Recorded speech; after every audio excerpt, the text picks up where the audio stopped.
వచ్చాం. మరి దేవుని స్తోత్రాలు చెప్తాం గట్టిగా. హల్లెలూయా హల్లెలూయా హల్లెలూయా. మరి 20 రోజులు ఎలా గడిచిపోయా అని ఆశ్చర్యంగా ఉంది. ఎన్నో అడ్డుల ఆటంకములు, ఇబ్బందులు, తిరుగులు అయినప్పటికీ కూడా దేవుడు చక్కగా నడిపించుకొచ్చాడు. దేవుని స్తోత్రం కలిగి. హల్లెలూయా. వాక్యంలోకి వెళ్దాం. ఈ రోజు 21వ అధ్యాయం, 21వ రోజు. నిన్నటి కాల సమయంలో 44వ అధ్యాయాన్ని కొంచెం 43తో ఉన్న పోలికలు చూస్తూ వెళ్ళాము. 43వ అధ్యాయంతో కొన్ని పోలికలు ఉన్నాయి, దానికి అవి చూస్తూ వెళ్ళాము. కాబట్టి ఈరోజు అదే మననం చేసుకుంటూ కొంచెం మళ్ళా మనము ముందుకు వెళ్దాం. దేవుని స్తోత్రం కలుగునుగా. హల్లెలూయా హల్లెలూయా. 43వ అధ్యాయం మొదటిలో దేవుడు సృష్టికర్త అని, విమోచకుడని, అలాగే నిర్మించిన వాడు, నిర్మాణకుడని, పేరు పెట్టి పిలిచిన వాడని ఏమండి ఇవన్నీ కూడా రాసి ఉంది. 44వ అధ్యాయం మొదటిలో నిన్ను సృష్టించి గర్భములో నిన్ను నిర్మించి నీకు సహాయము చేయువాడైన యెహోవా. దేవుని స్తోత్రం కలుగును.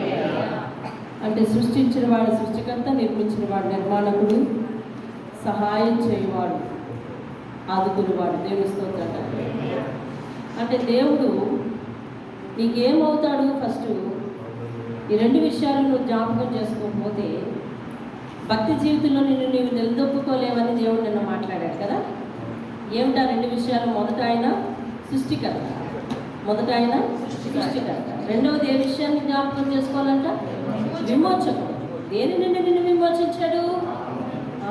పాపము నుండి, లోకంలో ఉన్న పాపము నుండి విమోచించాడు. దేవుని స్తోత్రం కలిగింది. హల్లెలూయా.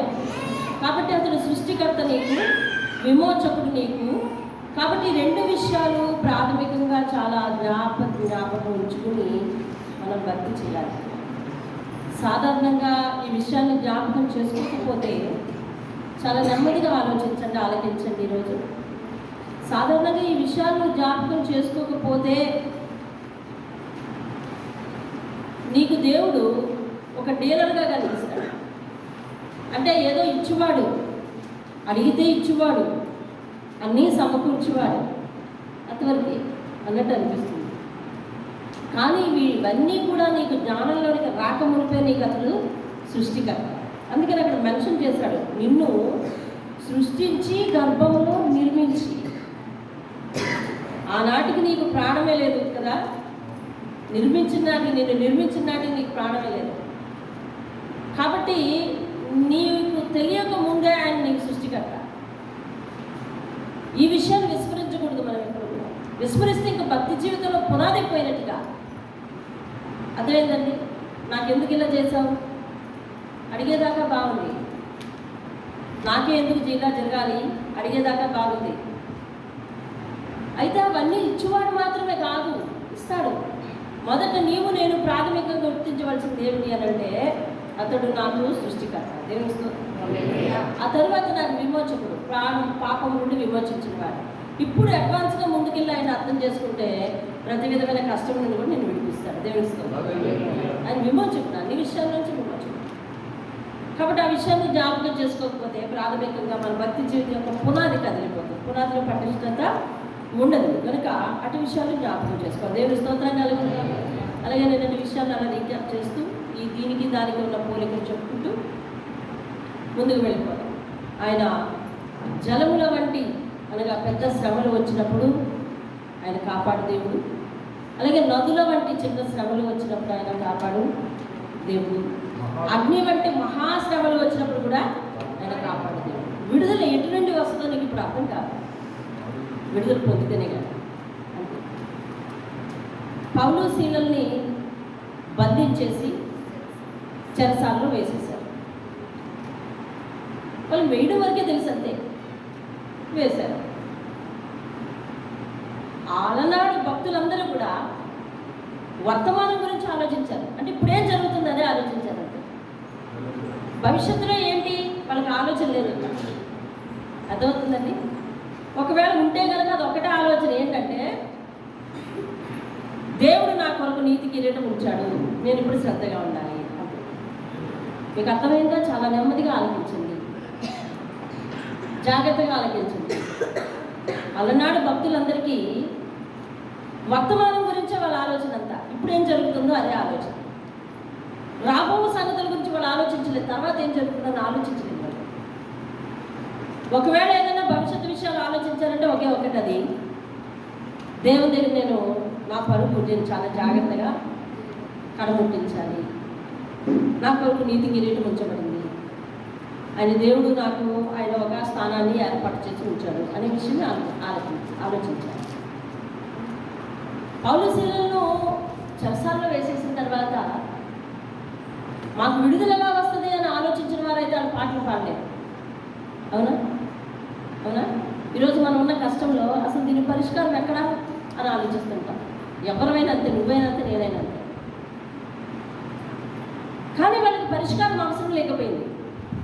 పరిష్కారం గురించి ఆలోచిస్తే మనం నిరాశ నిస్పృహలో ఉంటాం, అది గుర్తుపెట్టు.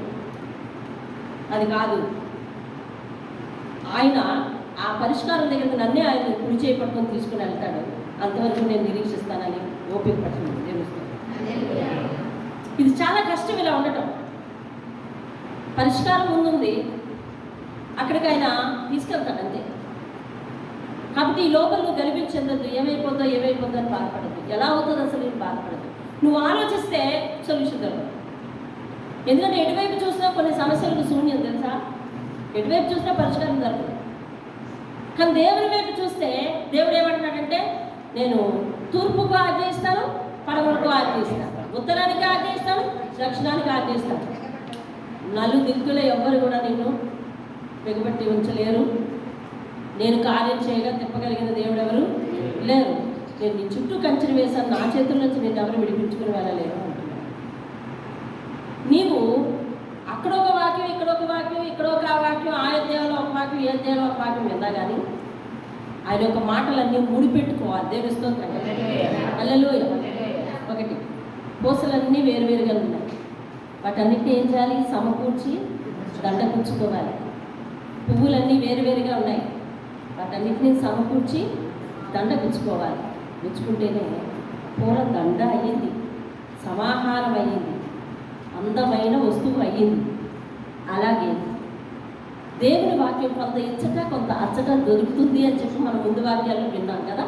ఇప్పుడు దేవుడు ఏమని చెప్తున్నాడంటే, నిన్ను నా చేతిలో ఉంచాను, నా చేతిలో నుంచి విడిపించగలిగిన వారు ఎవరు కూడా లేరు. కిందటి రోజు వాక్యంలో చెప్పాను. అలాగనే చెప్తున్నాడు, నేను తూర్పుకి, పడమరకి, ఉత్తరానికి, దక్షిణానికి నేను ఆజ్ఞయిస్తున్నాను. నీ పరిష్కారం ఏమిటో చెప్పాలి. కాబట్టి నువ్వు పరిష్కారం కోసం ఆలోచించద్దు. మన జీవితంలో ఉన్న కొన్ని సమస్యలకు పరిష్కారం ఎటు దొరకదు. అసలు దీనికి ఎవరైనా సొల్యూషన్ చెప్తానని ప్రతి మేధావిని అడిగి చూడు, అయిపోయి ఇలా ఉంటే ఈ చిక్కుముళ్ళో ఎలాగ సొల్యూషన్ చెప్తామంటారండి. అర్థమవుతుందని, ఇలా ఉంటే ఈ చిక్కుముళ్ళో సొల్యూషన్ ఎలా చెప్తాం అంటారు. ఈ దేవుడే చూడాలంటుంటారు కొంతమంది.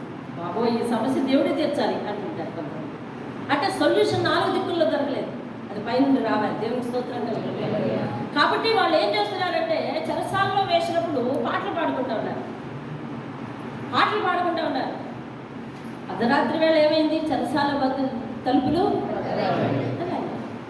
అంటే వాళ్ళు ఊహించలేదు. అసలు మానవుడు ఎవరైనా ఊహిస్తాడా? ఇప్పుడు చెరసాల తలుపులు బద్దలవుతాయి, మనమేమో బయటికి వెళ్తాం. అసలు వాళ్ళకి విడిపించటానికి ఏమండి, వెయిలించి విడిపించడానికి ఒక నాదుడు వస్తాడని కూడా తెలియదు. ఆ ఆసనం లేదు, ఆస్కారం లేదని వాళ్ళు ఊహించడానికి దిక్కు లేదు వాళ్ళకి. నీకు అర్థమవుతుందా? నీకు నాకు ఫోన్లు ఉన్నాయి, నీకు నాకు మనుషులు తెలిసిన వాళ్ళు ఉన్నారు.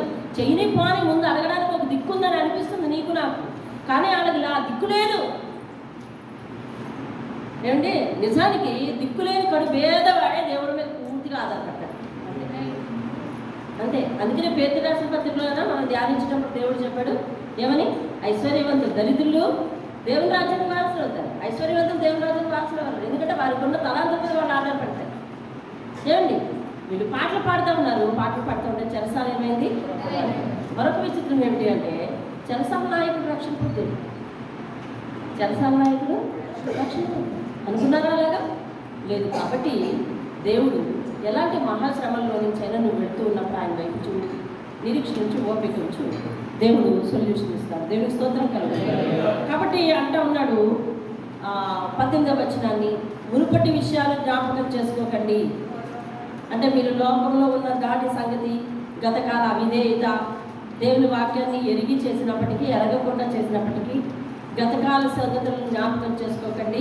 ఇదిగో నేను ఒక నూతన క్రియ చేస్తున్నాను, అది ఇప్పుడే మొలచును. అరణ్యంలో నేను త్రోవ కలుగజేస్తాను, ఎడారిలో నీటి మొగ్గను పుట్టిస్తాను. ఎందుకు అనంటే మరి నేనే నా చిత్తానుసారంగా నీ అతిక్రమాలన్నీ కూడా, నిన్న పాట కాబట్టి ఎవరు చూడరు, నేనే నా చిత్తానుసారంగా నీ అతిక్రమములను తుడిచివేస్తాను అంటున్నాడు. దేవుని స్తోత్రం కలుగుతుంది. నీ పాపములను నువ్వు జ్ఞాపకం చేసుకోవద్దు, నేను జ్ఞాపకం చేసుకోను అన్న విషయానికి మానవుడు రివర్స్లో ప్రయాణిస్తున్నాడని చెప్పి నిన్న మాట్లాడుతున్నాం. ఏంటంట, ఆ పాత పాపంలో కొంత ఉంచుకుంటున్నాడు. ఏమండి, పాత పాపంలో కొంత ఉంచుకుంటున్నాడు. ఏమండి, డబ్బా అంతా లేదా పాత్ర అంతా బూజుపట్టిపోయింది కాబట్టి దాన్ని శుభ్రంగా తోమి మరి ఎండలో పెట్టేసేసి ఆ తర్వాత వాడుకుంటే చాలా బాగుంటుంది. కాబట్టి మరి అలా తోమేటప్పుడు ఏమోలో కొంత బూజు వదిలేసి దాన్ని ఎండలో పెట్టి మళ్ళీ తీసుకొచ్చి వాడుకుంటుంటే ఖచ్చితంగా రెండవ రోజు నుంచి బూజు మళ్ళీ మలుస్తుంది. కాబట్టి పాత్ర శుభ్రం చేయాలి, పూర్తిగా ఉదయం శుద్ధి కాబడాలి. నువ్వు అన్నీ వదిలేయి, పాత విషయాలు, పాత సంగతులు, పాత పాప ధోరణి, శాప ధోరణి అంతా కూడా వదిలేయి. నేనే క్షమిస్తానని చెప్తున్నాను కాబట్టి నువ్వు చింతపడవద్దు అని దేవుడు చెప్పిన సంగతులు. దేవుని స్తోత్రం కలుగుతుంది. అలాగే 44వ అధ్యాయం మొదటి కూడా అంతే, నేను సృష్టికర్తను, నిర్మాణకుడను, విమోచకుడునని చెప్తూ ఉన్నాడు. అలాగే 6వ వచనము, నేను మొదటి వాడను, కడపెట్టవాడను, అనగా నేనే యెహోవానకు దేవుడను అని 3వ వచనంలో ఉంది. ఆ 3వ వచనము 6వ వచనం ఈక్వల్ అన్నమాట. అలాగనే పేజ్ తిప్పండి,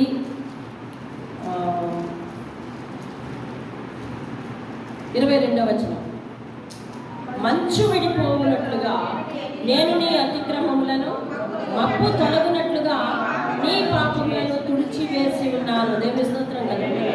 నేను నిన్ను విమోచించి ఉన్నాను, నా యుద్ధకు మళ్ళుకొను. అది ఈ ముందు అధ్యాయంలో 25వ అధ్యాయంతో పోలిక కలిగి ఉంది. నేను నా చిత్తానుసారముగా నీ అతిక్రమములను తుడిచివేసి నీ పాపములను జ్ఞాపకం చేసుకోవాలని అక్కడ అంటుంటే, ఇక్కడ 22వ వచనంలో అంటాడు ఏమంటే, మంచు విడిపోవునట్లుగా నీ అతిక్రమములను నేను, మప్పు తొలగినట్లుగా నీ పాపాలను ఏం చేస్తాను. ఇది గొప్ప వాగ్దానం, దేవుడు మనకు చేసే గొప్ప వాగ్దానం. దేవునికి స్తోత్రం కలిగి ఆయన అంటున్నాడు, రండి వ్యాజ్యం తీర్చుకుందుము అని అంటాడు. 43వ వచనం 26వ వచనం చూడండి. 43 అధ్యాయం 26వ వచనం, నాకు జ్ఞాపకం చేయము, మనము కూడి బాధితుము, నీవు నీతివంతుడిగా తీర్చబడినట్లు నీ వ్యాజ్యమును వివరించుము అని చెప్తా ఉన్నాడు. దేవునికి స్తోత్రం కలిగి.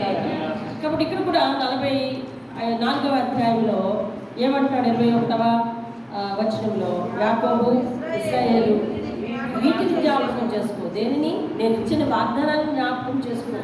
నీవు నా సేవకుడవు, నేను నిన్ను నిర్మించింది. దేవుని స్తోత్రం కలిగిన మనందరూ దేవుని సేవించేవారు కాబట్టి దేవుడు అంటున్నాడు, నువ్వు నా సేవకుడవు, నన్ను సేవిస్తున్నావు కాబట్టి నువ్వు నా సేవకుడవు, నేను నిన్ను నిర్మించాను కాబట్టి నిన్ను క్షమిస్తాను. ఎలా క్షమిస్తాడంట? మంచు తొలగిపోయేటట్లుగా నీ అతిక్రమాలన్నీ కూడా తొలగిపోతాయి, మప్పు విడిపోయినట్లుగా. ఏమంటే నీ పాపములన్నీ తెచ్చిపోయినట్లు. దేవుని స్తోత్రం. మంచు ఎప్పుడు విడిపోతాయి, మప్పు ఎప్పుడు తొలగిపోతాయి చెప్పాలి. ఎండ అంటే ఎండకు ఆధారం సూర్యుడు, అవును కదా. సూర్యుడు వచ్చినట్టునే మంచు ఏమైపోతుందండి, విడిపోతుంది, మబ్బు తొలగిపోతుంది. అలాగే దేవాది దేవుడైన మన ప్రభువు నీ జీవితంలో ఉదయిస్తే, అర్థమవుతుంది, నీ జీవితంలో ఉదయిస్తే, నీ హృదయంలో ఉదయిస్తే, అప్పుడు నీ హృదయానికి ఉన్న ఆ మంచు మబ్బు తొలగిపోతుంది. దేవునికి స్తోత్రం. హల్లెలూయా. అలాగే మన కన్నులకు కూడా మసక ఉంటుంది, అది కూడా తొలగిపోతుంది. ఆయన నీతి సూర్యుడిగా మన మీద ఉదయిస్తారంటున్నాడు. దేవునికి స్తోత్రం. కాబట్టి ఆయన వెలుగులో ప్రతి అతిక్రమము కూడా తొలగిపోతుంది. దేవుని స్తోత్రం. ఎండ కిరణాలకు మంచు నిలవదు, సూర్యుని కిరణాలకు మబ్బు నిలవదు.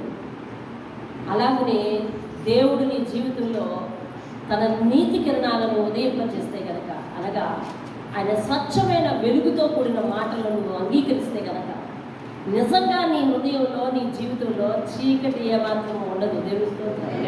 హల్లెలూయా. చీకటి అనగా, మొబ్బనగా, మంచనగా ఏమి పాపం. ఇది మంద దృష్టి కలుగజేస్తుంది. అర్థమవుతుందండి? మంద దృష్టి కలుగజేస్తుంది. కాబట్టి ఎవరి ద్వారా ఇది విడిపోవాలి అంటే వెలుగై ఉన్న దేవుని ద్వారా. దేవుడు మనకు వెలుగు, దేవుడు మనకు కాంతి. ఆయన కాంతి మన మీద పడితే మనకు నిర్మలం అవుతాము. ఆయన సూర్యోదయ కిరణాలు అంటే ఆయన మన జీవితంలో ఉదయిస్తే మన జీవితంలో మంచు మబ్బు లాంటి మసగబారిన జీవితం, చీకటి జీవితం, పాప జీవితం తొలగిపోతుంది. ఎటువంటి వాడైనా దేవుని వాక్యపు వెలుగులోనికి వస్తే నీతిమంతుడిగా తీర్చబడతాడు. దేవుని స్తోత్రం. పూర్వము దుష్టుడే కావచ్చు, దుర్మార్గుడే కావచ్చు, పూర్వము నీతి లేని వారు కావచ్చు. రాహాబు అనే వేశ్య యేసయ్య గురించి వినింది. అవునా? అనొచ్చా? యేసయ్య గురించి వినింది అనొచ్చా? అవును. యేసయ్య గురించి వినింది, దేవుని గురించి వినింది. విని తన బ్రతుకును మార్చుకుంది. ఏమండి? బ్రతుకును మార్చుకున్నదని ఎలా తెలిసింది? తన ప్రవర్తనలో చూపించింది. వచ్చిన మగవారిని, అయ్యా నేను మీ దేవుడి గురించి విన్నాను, కాబట్టి మీ గురించి మీ గుట్టు నేను జాగ్రత్తగా దాచి మిమ్మల్ని వెతుకువారిని మీకు మిమ్మల్ని అప్పగింపకుండా జాగ్రత్త తీసుకుంటాను. అయితే నాకు ఒక విషయం తెలుసు మీ గురించి. మీ దేవుడైన యెహోవా ఈ దేశం మీకు ఇస్తున్నాడని తెలుసు. ఆ సమయంలో ఈ దేశంలో ఉండే మేమందరము వెళ్ళిపోవాలని మాకు తెలుసు. కాబట్టి ఆయన గురించి, ఆయన సత్యం గురించి నేను విన్నాను కాబట్టి, ఆయనే రక్షకుడని నేను నమ్ముతున్నాను కాబట్టి, ఆ సమయం వచ్చినప్పుడు నన్ను జ్ఞాపకం చేసుకోండి, నాకు నా కుటుంబానికి సహాయం చేయండి అని ప్రార్థించింది. దేవుని స్తోత్రం. తరువాత కాలంలో వారి దేశాన్ని ఆక్రమించుకునేటప్పుడు రాహాబు అనే వేశ్యను కూడా వాళ్ళు ఏం చేశారంటే రక్షించి వారితో కూడా ఉండనిచ్చారు. ఆవిడ వృత్తి అలాగే ఉంటే వాళ్ళు ఉండనిచ్చేవారా? ఆమె కుటుంబ సభ్యులు అని కూడా రాయబడింది అక్కడ. అనగా ఆమె మారిపోయింది. చెప్పింది మిగిలిన వాళ్ళందరికీ, కుటుంబ సభ్యులందరికీ, నేను మారాను, అందుకే ఇలా ఉన్నానని చెప్పి. మీ సాక్ష్యాలు మీ ఇళ్లలో వినబడాలి, మీ బంధువుల దగ్గర వినబడాలి. వారు దేవుని అంగీకరించిన నాటి నుండి పాప జీవితానికి స్వస్తి చెప్పారు. అర్థమవుతుందా? నువ్వు మగవాడు అయితే మగవాడు, ఆడవాళ్ళైతే ఆడవాళ్ళు, మీ గురించి మీ కుటుంబ సభ్యులు దూరంగా ఉన్నా, మీ బంధువులు దూరంగా ఉన్నా వారికి వినపడాలి నీ సాక్ష్య జీవితం. ఎందుకనంటే దేవుడు నీ మీద ఉదయిస్తున్నాడు. ఆయన వాక్యపు వెలుగు నీ మీద పడుతుంది. నీ ప్రవర్తనలో, భక్తి జీవితంలో మార్పు రావాలి. మార్పు వచ్చిన సంగతి నీ కుటుంబ సభ్యులు వినాలి. విని పొగడాలి అని అంటల్లా, పొగిడితే లేకపోలేదు. నీవు దేవుని దృష్టికి నమ్మకస్తురాలిగా, నమ్మకస్తుడిగా కనిపించాలి. దేవుడు హల్లెలూయా. ప్రభువు మెచ్చుకున్నవాడు ఎవరంటే తెలుసా? యోగ్యుడు అంట.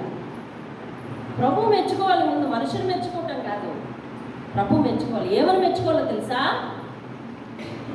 నీవు దేవుని అంగీకరించిన దగ్గర నుంచి నీలో మార్పు వచ్చింది. నీ భక్తిలో మార్పు వచ్చింది, మాటలో మార్పు వచ్చింది, నడకలో మార్పు వచ్చింది, నీ నిర్ణయాల్లో మార్పు వచ్చింది, నీ అలవాటులో మార్పు వచ్చిందని చెప్పాలండి. నిన్ను గురించి నీ బంధువులు తలుచుకున్నప్పుడు ఏ నైరా మారవండి అన్నారా అంటే నువ్వు పెద్ద బుద్ధిపడ్డవు అన్నమాట.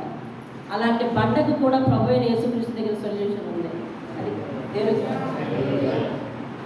అలాంటి బండకు కూడా ఏముందండి? యేసుక్రీస్తు దగ్గర సొల్యూషన్ ఉంది. అయితే అవసరం వస్తుంది, అవసరం వచ్చినప్పుడు నిన్ను కొడతాడు. తప్పకుండా నువ్వు అనేక మంది ప్రయోజనకారులు అవుతావు. దేవుని స్తోత్రం కదా. హల్లెలూయా. అవసరం వచ్చినప్పుడు ఏం చేస్తాడమ్మా? బండని కొడతాడు. అర్థమవుతుందా? బండను కొడతాడు. అరణ్యంలో బండ ఉంది, ఇశ్రాయేలీలందరికీ అవసరం వచ్చింది. అప్పుడు ఏం చేశాడు దేవుడు? ఆ బండ అనుకుంది, నేను ఎత్తుగా ఉన్నాను, నేను ఎప్పుడు ఇలాగే ఉంటాను, నన్ను ఎవ్వరు ఏం చేయలేరు అనుకుంది. ఇలా అనుకునే మనస్తత్వాలు చాలా మందికి ఉంటాయి. ఎంత వాక్యం వింటున్నా ఉండవచ్చు, చెప్పలేదు. అదే భ్రష్ట మనసు అంటారు. అంటే దేవుని వాక్యం వాళ్ళు ఏం చేయలేకపోతుంది, కదపలేకపోతుంది. అంటే ఈ వాక్యానికి లేదా దేవుడు నువ్వు చదివే వాక్యానికి, వినే వాక్యానికి నో రియాక్షన్ అవతల. అంటే మార్పు లేదు. ఆ బండ కూడా అట్టనే అనుకుందంట. వీళ్ళు ఎంతకాలం ఎక్కడ ఉన్నా కూడా ఆ మబ్బు ఆ మేఘస్తంభంలో ఆయన నేను ఎంతకాలం చూస్తున్నా కూడా నేనైతే కరగను, నేను ఇలాగే ఉంటాను అనుకుంది బండ. కానీ దేవుడికి ఆయన ప్రజలకు అవసరం వచ్చింది. దేవుడు అనుకున్నాడు, చుట్టూ చూశాడు, ఆ బండనే కొట్టాలనుకున్నాడు. ఒకరు కొట్టాడు, ఏమొచ్చిందండి? ఎప్పుడు కూడా లేఖనాలు మీరు కథలాగా చదివి ఉండిపోకూడదు. ఆ విషయం మీకు చెప్పినట్టున్నారు. అది కదా ఉదయం దేవుని వాక్య సన్నిధిలో ఈ వాక్యం వచ్చింది. అది కదా, అది చరిత్ర. అంతే, చరిత్రను నువ్వు తెలుసుకున్నావు, రైట్. ఇప్పుడు చరిత్రలోంచి వర్తమానంలోనికి రా. దేవుడు నీకు ఆ వాక్యాన్ని ఎందుకు వినిపిస్తాడు తెలుసు. అలాగే నీరు కావాల్సి వస్తే నేలంతవి తీసుకోవాలి, కానీ అటు ఇటు చూసా ఆ ఎత్తైన బండనే ఎందుకు కొట్టాలి? అర్థమైందా? అంటే నీ హృదయం బండ బారిపోయినా ఏదో ఒక సమయం వస్తుంది. ఆ సమయంలో నేను నిన్ను తాకక మానను. అలా తాకిన రోజు, ఈ రోజు నువ్వు ఎంతైతే బిగుసుకుపోయి ఎంతైతే రిజిడ్గా ఉంటున్నావో అంత నా సేవకు పనికొస్తావు అంటాడు దేవుడు. అది ఆ సత్యాన్ని గ్రహించాలి, అంతే. ఆ సత్యాన్ని గ్రహించాలి. ఆ బండ మీద ఉన్న నీళ్లు తెలుసా, వాళ్ళు దేశాలు పోయిన అటే వస్తున్నాయండి. అందుకని ఎత్తైన ప్రదేశం మీద ఉన్న బండను కొట్టాడు అనమాట. అర్థమవుతుందండి? దాన్ని కొడితే వీళ్ళు ఎక్కడికి వెళ్ళినా నీళ్ళు మళ్ళీ అడగరు, అక్కడికి వస్తూ ఉంటాయి. వాళ్ళు కూడా వెళ్ళిన చోటల్లో చెప్పుకుంటున్నారు. ఏమనంటే ఈ నీళ్ళు ఎక్కడివి అని అంటే, అదిగో వాళ్ళు అక్కడ ఉన్న బండను దేవుడు కొట్టాడు అని చెప్తున్నారు. అలాగే నీ సాక్ష్యం దేశాలు వినిపిస్తుంది, ప్రాంతాలు వినిపిస్తుంది. నీ వల్ల మేలు పొందిన వారు అనేక మంది ఉంటారు. బండగా ఉంటే ఉండిప్పుడు, కానీ దేవుడు తగిన సమయంలో మాత్రం పడతాడు, తప్పదు. బండకు కూడా సొల్యూషన్ ఉంది దేవుడి దగ్గర. దేవుడు కాబట్టి ఇప్పుడు దేవుడు ఏమంటున్నాడంటే, ఆయన మాట సూర్యుని కిరణం వలె నీ హృదయానికి తాకినప్పుడు నువ్వు ఖచ్చితంగా ఏమై తీరాలి అంటే కరిగి తీరాలి. దేవుని స్తోత్రం. మంచు కరిగిపోతుంది, మబ్బు కరిగిపోతుంది, నువ్వు కరిగి తీరాలి. కరగను నేను కొయ్యను, కరగను నేను బండను అని అంటే కనుక కొయ్యకు కూడా బండకు కూడా దేవుని దగ్గర ఏముంది అని అంటే పరిష్కారం ఉంది. దేవుని స్తోత్రం. కాబట్టి అట్లనే మనం ముందుకు చూసుకుంటూ వెళ్తాము. దేవుని దగ్గరికి వస్తే ప్రతి మంచు విడిపోవాలి. మంచు అనగా పాపం, అలాగా మబ్బు అనగా పాపం. కాబట్టి అవన్నీ విడిపోవాలి. దేవుడు అంటా ఉన్నాడు, నీ పాపం తుడిచి వేసి ఉన్నాను, నేను నిన్ను విమోచించి ఉన్నాను, నా యొద్దకు తిరిగిరా అంటా ఉన్నాడు. దేవుని స్తోత్రంగా. నా యొద్దకు మళ్ళుకొను అని చెప్తా ఉన్నాడు. మళ్ళుకోవడం అంటే అలా తెలుసా, హృదయపూర్వకంగా మళ్ళుకోవడం, హృదయాన్ని ఇచ్చి మళ్ళుకోవడం. మనకి కాల సమయంలో చెప్తా ఉన్నాడు, విలువ గల దానిని అర్పించని నీరసుడు అని వాక్యం వచ్చింది. ఎక్కడ తీయండి? 41 కదా, 40 20 విలువ గల దానిని అర్పింపజాలని నీరసుడు. ఆ జాబితాలో మనం ఉంటాం. అక్కడ దేవుడు మాట్లాడాడు. విలువ గలది అంటే ఏంటి? విలువ గలది హృదయం, విలువ గలది సమయం. ఏమండి? ముఖ్యంగా ముందు నీ హృదయాన్ని ఇవ్వలేకపోతుంది. అర్థమైతే ఈ హృదయంలో ఇంకా ఎంత దాచి ఉంటుందో, ఎంత దాగుని ఉంటుందో. ఏమండి? మనం ఎప్పుడు కూడా తెలుసా, మామూలు సందర్భాలన్నీ ఉన్నప్పుడు అంత సాఫ్ట్ నేచర్. నిజంగా ఆయన మాట తీరండి అంత నిదానం ఉంటుంది. అలకరిస్తే హృదయం చెరువైపోతుంది అనిపిస్తుంది. అబ్బే ఆవిడ మాట తీరండి అప్పుడు ఎంత నిదానం అండి. అలకరిస్తే గుండె కరిగిపోతుంది అండి. నోరు తెలిస్తే అమ్మ అని తప్ప, నోరు తెలిస్తే అయ్యా అని తప్ప మరో మాట రాదండి ఆవిడకి కానీ ఆయనకి కానీ అంటారు. కానీ ఏదైనా సందర్భం రాదు, అప్పుడు తెలియాలి కదా. మన ఇళ్ళల్లో కూడా పాపం వచ్చినప్పుడు మనం విశ్వరూపం పెట్టాలి. అంతవరకు పాపం ఎంత సాఫ్ట్ నేచర్ తెలుసా. నిజానికి మనం ఎవరికి సాఫ్ట్ నేచర్ అంటే బయట ఉన్న వాళ్ళందరికీ సాఫ్ట్ నేచర్. ఇంటిలో మాత్రం మనము అది ఈ మానవ జాతికి చెందాలండి. ఆ టైప్లో ఉంటుంది. అర్థమవుతుందండి? అట్లాగే ఉంటే దేవుడు వాటి స్థితిని ఒప్పుకోడు. హృదయం ఇంకా మారలేదు, అది హృదయం మారలేదు. ఇప్పుడు నువ్వే మళ్ళుకోవాలి.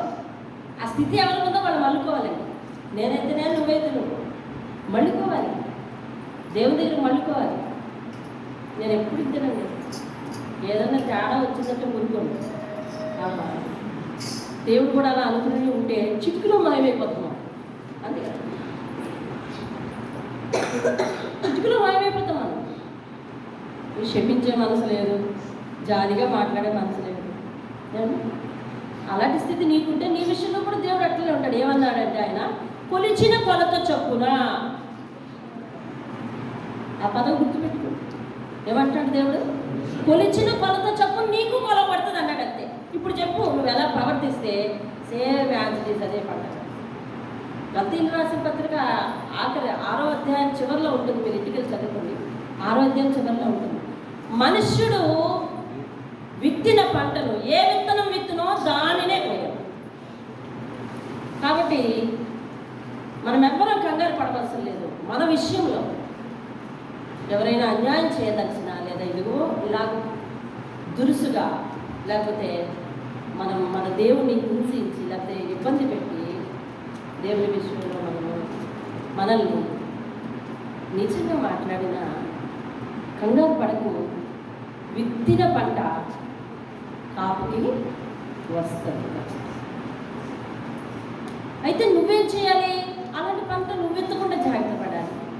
అదేంటండి, ఇతరుల విషయంలో అలాంటి పంట నువ్వు ఎత్తకుండా జాగ్రత్త పడాలి. మరి నువ్వు విత్తన విత్తనాల పంటకు వస్తాయి. నువ్వు విత్తన విత్తనాల పంట ప్రావీణ్యం వస్తాయి. దేవుడు నిన్ను బహుగా దీవిస్తాడు. ఇంకా ఎందుకంటే నువ్వు తెలిసి వాక్యం నీకు తెలుసు కాబట్టి నువ్వు విత్తన విత్తనాలు ఖచ్చితంగా నీకు పంటకు వస్తాయి. కాబట్టి అందులో డౌట్ లేదు. ఒక తల్లిదండ్రులుగా, ఒక పెద్దలుగా, లేకపోతే ఒక చిన్నలుగా అందరూ కూడా జ్ఞాపకం చేసుకోవాల్సిన విషయం ఏంటంటే, ఈనాడు మన ప్రవర్తన ఫలితమే రాబోయే రోజుల్లో మన జీవితాలను జాగ్రత్తగా నిర్ణయిస్తుంది. దేవుని స్తోత్రం కలుగుతుంది. కాబట్టి అటు స్థితిని జాగ్రత్తగా జ్ఞాపకం చేసుకోవాలి అంటున్నాడు. అందుకనే మళ్ళుకోండి నా దగ్గరికి, అసలు నా వైపు మళ్ళండి అని చెప్తా ఉన్నాడు. మనం కొంచెం స్పీడ్గా వెళ్తాం. చూడండి 24వ వచనం. గర్భము నుండి నిన్ను నిర్మించిన నీ విమోచకుడునకు యెహోవా ఇలాగు సెలవిచ్చుచున్నాడు. ఏమని?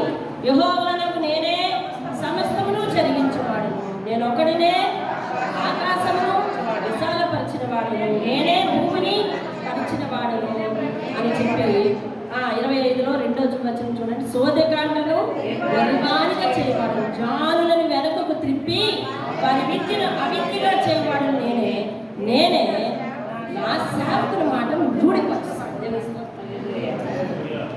నాకైతే బలం ఎంతుంది, కానీ నా సేవకుడు ఏ మాట మాట్లాడితే ఆ మాట జరిగించనిస్తా దేవుడు.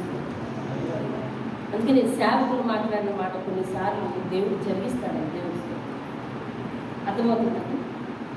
ఒకనాడు ఇశ్రాయేలీలందరి మీద దేవునికి కోపం వచ్చింది. కోపం వస్తే ఆయన అన్నాడు, నేను ఈ ప్రజల మీద నా కోపమును వెళ్ళగలుగుతాను అని అంటే, మోషే ఏం చేస్తాడు తెలుసా? అయ్యా అలా చేయి మాకు అని అడ్డుదగుతాడు. అర్థమవుతుందండి. నిజానికి ఆ రోజు మోషే అట్లా ప్రార్థన చేయి, అలాగా దేవునితో మాట్లాడకపోతే, దేవునితో మాట్లాడడానికి మనం ఇప్పుడు ఈ భాషలో ఏమనాలి చెప్పండి? ప్రార్థన చెయ్యాలన్నారు కదా. అలా ప్రార్థన చేయకపోతే దేవుడు నిజంగా ఇశ్రాయేలీల మీద కోపించి ఉండేవాడు. అర్థమవుతుందా? ఇప్పుడు నీకు దేవునికి మధ్య సేవకుడు ఎందుకు ఉండాలి అంటే, నీ తరఫున బ్రతిమాలడానికి ఉండాలి, నీ తరఫున విన్నవించుకోవడానికి ఉండాలి. నీ ప్రవర్తన బాగోపోతే నీ తరఫున శిక్ష రాకుండా బతిమాలుకోవడానికి ఉండాలి. లేదంటే నీవు కష్టంలో ఉంటే నీ తరఫున విన్నవించుకుని సిఫారసు చేసుకోవడానికి దేవుడు ఉండాలి.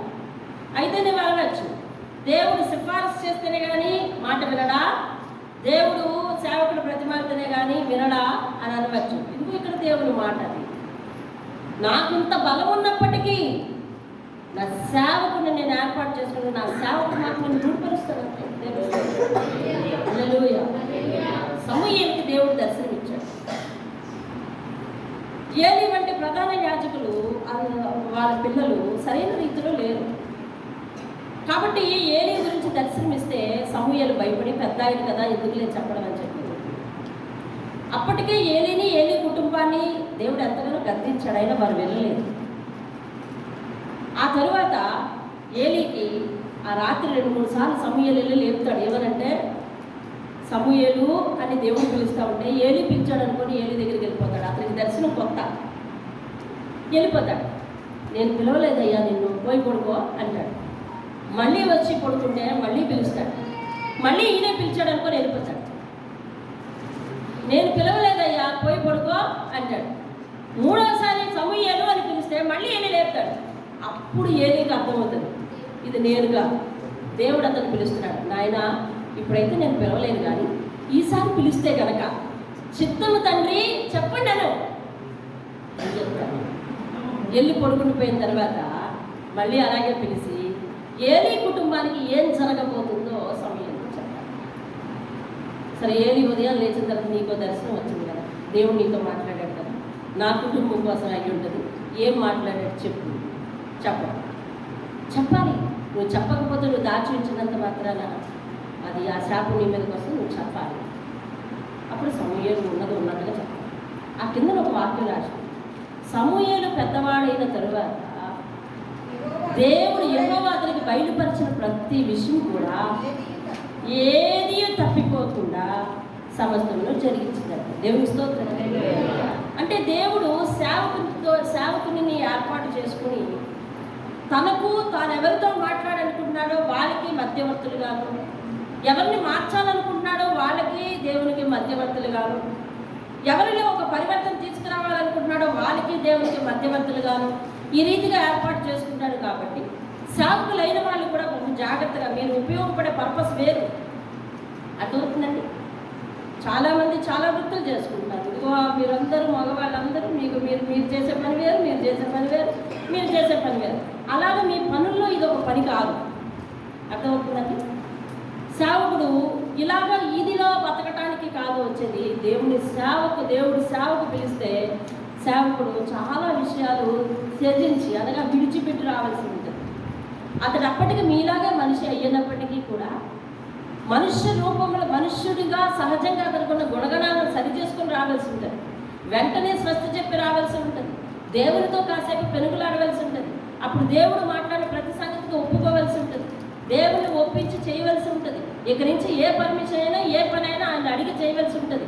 ఆయన ఏది చెబితే అది చేయవలసి ఉంటుంది. అది జ్ఞానానికి మించిందైనా శక్తికి మించిందైనా చెప్పింది చేయవలసి ఉంటుంది. ఇలా చాలా విషయాలు ఉంటాయి. కాబట్టి ఆయన ఎట్లా చెప్తే ఆయన కింద పని చేయడానికి ఒక పనివారంగా వెళ్ళాం. కాబట్టి ఇది వృత్తి కాదు. కాబట్టి ఇందులో చాలా కష్టపడవలసిన విషయం ఉంటుంది. అన్ని చేసుకుని సేవకుడు లొంగి జీవిస్తాడు. కాబట్టి ఆయన పలికిన మాటలు రూఢి చేస్తాడు దేవుడు. హల్లెలూయా. రూఢి చేస్తాడు దేవుడు.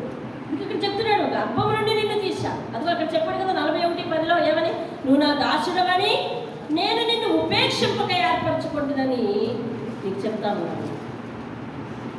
మీలో కూడా దేవుడు సేవకు ఉపయోగపడవలసిన వారు చాలా మంది ఉన్నారు. ఆడవారైనా మగవారైనా ఏమండి. కాబట్టి దేవుడు ఒక సేవకునికి ఇచ్చే వాగ్దానం ఏంటంటే, నేను నీతో కూడా ఉంటాను, నిన్ను ఉపేక్షకు ఏర్పాటు చేసుకుంటాను, భయపడకు దేనికి, దిగులు పడకు దేనికి. నీ నోట్లో నా మాట ఉంచి నేను రూఢిపరుస్తాను. దేవుడు మోషేకి పంపించినప్పుడు అన్నాడు, నీ నోటికి నేను తోడై ఉంటాను. మోషే 4 సార్లు తిరస్కరించాడు. నేను చేయను,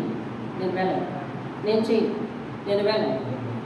ప్రతిసారి ఒకటే అన్నాడు, నీ నాలుగుకు నేను నీ నోటికి తోడుగా ఒక మంచిని ఇస్తాను. ఏది పలికితే అది జరిగిస్తాను నేను. అంతే, మాట ఇచ్చిన దగ్గర నుంచి మోషే ఏది పలికితే అది జరిగిస్తా వచ్చాడు. దేవుని. కాబట్టి ఏది పలికితే అది జరిగిస్తాడు. కాబట్టి మనకు నచ్చింది పలకమంది సేవకుని ఒత్తిడి చేయకూడదు. అర్థమవుతుంది. మనకు నచ్చింది పలకమంది సేవకుని ఒత్తిడి చేయకూడదు. దేవుడు ఆయా సందర్భాల్లో ఆయన పలికిస్తే జరిగింది. దేవుని స్తోత్రం. హల్లెలూయా. కాబట్టి కొన్నిసార్లు సేవకుడు చెప్పిన మాటలు కూడా నమ్మి తీరాలి. ఒకవేళ ఆయన దర్శనం చెప్పాడు అనుకోండి, చాలు అన్నాళ్ళ నుంచి ఎదురు చూస్తున్నా నీ కష్టం గురించి, నీకు దర్శనం వస్తే నాకు నెరవేరిపోతా అని నన్ను అనుకున్నాం అనుకోండి, ఆ దర్శనం ఎన్నటికీ నెరవేరదు. దర్శనానికి ఇచ్చిపరచడానికి లేదు. దర్శనం రాకుండా దర్శనాలు వచ్చినాయి అని చెప్తే శ్రమ, అది కూడా ఉంది. నువ్వు ఎటు వెళ్ళు, దేవుడు అన్ని వైపులా హద్దులు వేసి ఆయన మాటలు చెప్తాడు. దర్శనం రాకుండా ఇప్పుడు సపోజ్ మీరు చాలా కాలం నుంచి మీ పనిలో ఇంకోటనో లేకపోతే అనారోగ్యం వల్ల ఎందుకు రాలేదు, నేను మీ దగ్గరికి వచ్చి ఇలా అయితే పరిగెత్తి వస్తానని ఇలాగ వచ్చిందంటే అలాగ వచ్చిందని అన్నారు అనుకోండి, అతి శ్రమ అంతా కూడా నా మీద వస్తారు. మీరు బాగానే ఉంటారు. అది వస్తుందండి. ఈమె చాలా కాలం నుంచి ఏదో ఒక సంగతి మానట్లేదు, ఇలాగైతే వెంటనే మాడతారు అని చెప్పి నాకేదో ఒక భయంకరమైన కళ వచ్చింది, భయంకర దర్శనం వచ్చింది చెప్పేసి అనుకుంది. ఆ బాగానే ఉంటుంది.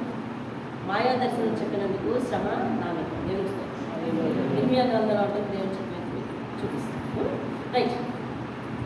అయితే ఆయన మాటను దేవుడు ఆయా సందర్భాల్లో పలికించి ఇచ్చిన దర్శనాన్ని నువ్వు నమ్మిన ప్రాప్తికి నీ జీవితంలో జరిగిస్తావు. అర్థమైందండి? ఎలీషా కాలంలో ఒక ప్రవచనం చెబితే ఒక రాజు అన్నాడు, ఓ జోష్ ఇవాళ ఇంత కరువు ఉంది, ఈ ఎంత కరువుకి రేపు ఇదే సమయానికి రూపాయికి 2 పావురాలు దొరికేలాగా సమృద్ధి వచ్చేస్తుందా అన్నాడు. నమ్మవా? నమ్మితే చూస్తావు, నమ్మలేదు కదా, చూస్తావు కానీ అనుభవించమన్నాడు అంతే. నువ్వు నమ్మలేదు కాబట్టి చూస్తావు అంతే, అనుభవించమన్నాడు. వెంటనే ఏమైంది? అవతల దేశం మీదకి యుద్ధము దేవుడే చేశాడు. వాళ్ళందరూ ఏం చేశారంటే అవన్నీ కూడా వదిలిపెట్టి వెళ్ళిపోయారు. ఆ పాళెంలో ఏంటి వాళ్ళందరూ ఎవరు లేనట్టుందని చూస్తే వాళ్ళందరూ వాళ్ళు తెచ్చుకున్న ఆహార పదార్థాలన్నీ కూడా అక్కడ వదిలేసి వెళ్ళిపోయారు. ఒక ఇంటి వాళ్ళు మరి ఆకలి వేసి పాపం ఏంటి ఏమంటారు తగ్గించు 4 కుష్ఠరోగులు, అదే వాళ్ళు ఆ కుష్ఠరోగులు ఏం చేస్తారంటే ఆ లోపలికి వెళ్దాం, ఆకలేసేస్తుంది, శత్రువుల దగ్గరికి వెళ్దాము, అక్కడ వాళ్ళు ఏదో తింటా ఉంటారు, పెడతారు. లేదు మనం ఈ దేశంలో తెలిస్తే చంపేస్తారు. ఒరే అక్కడికి వెళ్ళి తిన్నా చచ్చిపోవడమే, లేదు ఇక్కడ ఉంటే ఆకలితోన్నా చచ్చిపోవడమే, పోదాం పదరా అని చెప్పేసి వెళ్ళి చూస్తే అక్కడ ఎవరు లేదు. ఒరే అందరూ వదిలేసి వెళ్ళిపోయారా అని చెప్పేసి ఊర్లోకి వచ్చి కబురు చెప్పంగానే వాళ్ళ ఆహార పదార్థాలు అన్నీ తెచ్చేసుకున్నారు పుష్కలంగా. కరెక్ట్గా నిన్న ఏ రోజైతే ప్రవక్త చెప్పాడో అదే రోజుకి ఈ రోజు అలా వచ్చింది. వాళ్ళందరూ జనం అందరూ వాళ్ళు వదిలేసి వెళ్ళిపోయారు రా, ఆహార పదార్థం 2 తీసుకుందామని ఊరంతా చాటింపేసేసరికి వాళ్ళందరూ పరిగెత్తి వస్తా ఉన్నప్పుడు ఆ గవిని దగ్గర నిలబడ్డాడు ఇతడు. ఎవరైతే దర్శనాన్ని తిరస్కరించాడో అతడు గవిని దగ్గర ఏం రాడు ఇలా పరిగెట్టిపోతున్నాడు. వాళ్ళందరూ వదిలేసి వెళ్ళిపోయాడు, ఆహార పదార్థం తెచ్చుకొని వెళ్ళిపోతున్నాడు. ఆ తొక్కిసలాటలో ఆ మహిమైతే చూశాడు కదా, తొక్కిసలాట చచ్చాడు. నువ్వు నమ్మకపోతే మేలు చూడలేదు. అంతే, దేవుడిచ్చిన దర్శనం నీ విషయంలో చచ్చిపోతే ఇంక మేలేది అదే. మళ్ళీ ఆ పోగొట్టుకున్న దర్శనం కోసం మనం చాలా ప్రార్థన దేవుని స్తోత్రం. అటువంటి అనుభవాలను కూడా నాకు దేవుడు చూపించాడు. సమయం అయిపోతుంది అని చెప్పాలి, అర్థమవుతుంది, సమయం అయిపోతుంది. ఓహో అలాగ వస్తాడా ఇలా వస్తాడని ఆయన వెటకారం చేసిన సందర్భం, నాకు దేవుడు తెలియక ముందు వెటకారం చేసిన సందర్భం నిజంగా నాకు ఆ దర్శనం చూపించి ఆ తర్వాత ఎంతో కాలం నాతో మాట్లాడలేదు, ఎంతో కాలం నాతో మాట్లాడలేదు. దేవుని చిత్రం మీరు ఎప్పుడైనా గుర్తు చేయడం చెప్తాను. ఇప్పుడు ముందు వాక్యంలోకి వెళ్ళిపోతుంది, ఇది చాలా అమూల్యమైన సమయం మనకి. రైట్, చూడండి 26వ వచనం, నేనే నా సేవకుల మాట రూఢిపరుచుచున్నాను, నా దూతలు అనగా నా సేవకుల ఆలోచన నెరవేర్చేవాడు. దూతలు అంటే సేవకులను ఎక్కడ ప్రకటన గ్రంథంలో చెప్పాడు. దేవుని స్తోత్రం కలిగేది. కాబట్టి నా దూతల ఆలోచన నెరవేర్చేవాడను, యెరూషలేము నివాస స్థలమని యూదా నగరం కొంచెం కట్టబడినని నేను ఆజ్ఞ ఇచ్చుచున్నాను, దాని పాడైన స్థలములను బాగు చేయువాడను నేనే. దేవుని స్తోత్రం కలిగేది. యెరూషలేము అంటే నువ్వే, నేనే ఎండిన నదులను అక్కడ కింద రాస్తాను చూడండి, నేనే ఈ నదులను ఎండ చేయొచ్చు, ఎండి భూముల ప్రవాహంతో నేనే చెప్పుచున్నాను. కానీ నేను కోరేషుతో నా మంద కాపరి నీ చిత్తమంతివి నెరవేర్చువాడా అని చెప్పువాడను నేనే. దీని గురించి నేను ముందుగా మీకు వివరణ ఇస్తాను. అయితే పైన ఏమంటున్నాడంటే 26వ వచనంలో, సేవకుని మాటలు రూఢిపరచవాడును, నా దూతల ఆలోచన నెరవేర్చవాడును, యెరూషలేము నివాస స్థలమని యూదా నగరులు గురించి అవి కట్టబడ్డని నేను ఆజ్ఞ ఇస్తున్నాను. యూదా పట్టణంలో యెరూషలేము అంతా అప్పటికి పాడైపోయి ఉన్నది. ఎందుకంటే హిజ్కియా కాలంలో వాళ్ళు అక్కడ చనిపోయారు కదా, 70 సంవత్సరాలు ఇక్కడ ఎవరు లేరు కాబట్టి మొత్తం పాడైపోయినది. ఆ పాడైన స్థలంలో తిరిగి బాగు చేస్తానని చెప్తున్నాడు. దేవుని స్తోత్రం. కాబట్టి మన జీవితాల్లో పాడైపోయిన ప్రతి పరిస్థితి, మన ఇంట్లో వ్యక్తులు పాడైపోయారా, లేకపోతే మరి ఏదైనా పరిస్థితులు ఎండిపోయాయా, దేవుడు అన్నింటినీ కూడా బాగు చేస్తానంటున్నాడు. దేవుని స్తోత్రం కదా. ఇవన్నీ ఎందుకు ఇంతగా చెప్తున్నాడు అని అంటే అదే అధ్యాయంలో కొంచెం ముందుకెళ్ళాలి. 9వ వచనం నుంచి నేను అక్కడక్కడ చదువుతాను, జస్ట్ కామ్గా చదువుతానండి, లేదా మీరైనా చదవండి. 9 చదవండి, చదివేయాలి.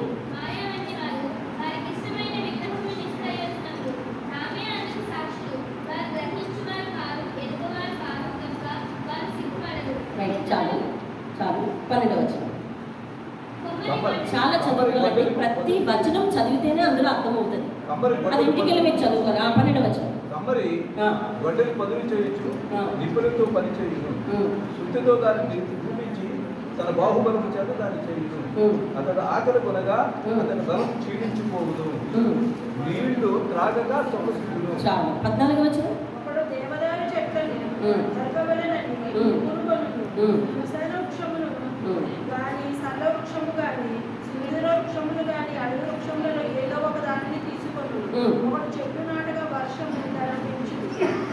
ఒకడు పొయ్యి కట్టెలకు దాన్ని ఉపయోగించు. ఏది? ఆ చెట్టుని వాటిలో కొంత తీసుకుని నిప్పు రాజబెట్టి ఒక తుండు తీసుకుని దానితో దానికి వాక్యం చూస్తున్నారండి. 16వ వచనం చూడండి.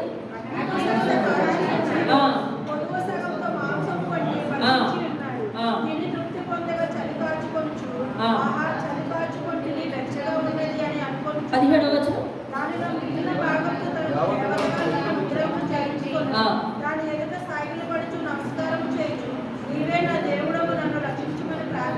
పద్దెనిమిది. వారు వివేచింపరు, గ్రహింపరు, చూడకుండానట్లు వారి కన్నులు కప్పబడెను, గ్రహింపకుండానట్లు వారి హృదయములు మూయబడెను.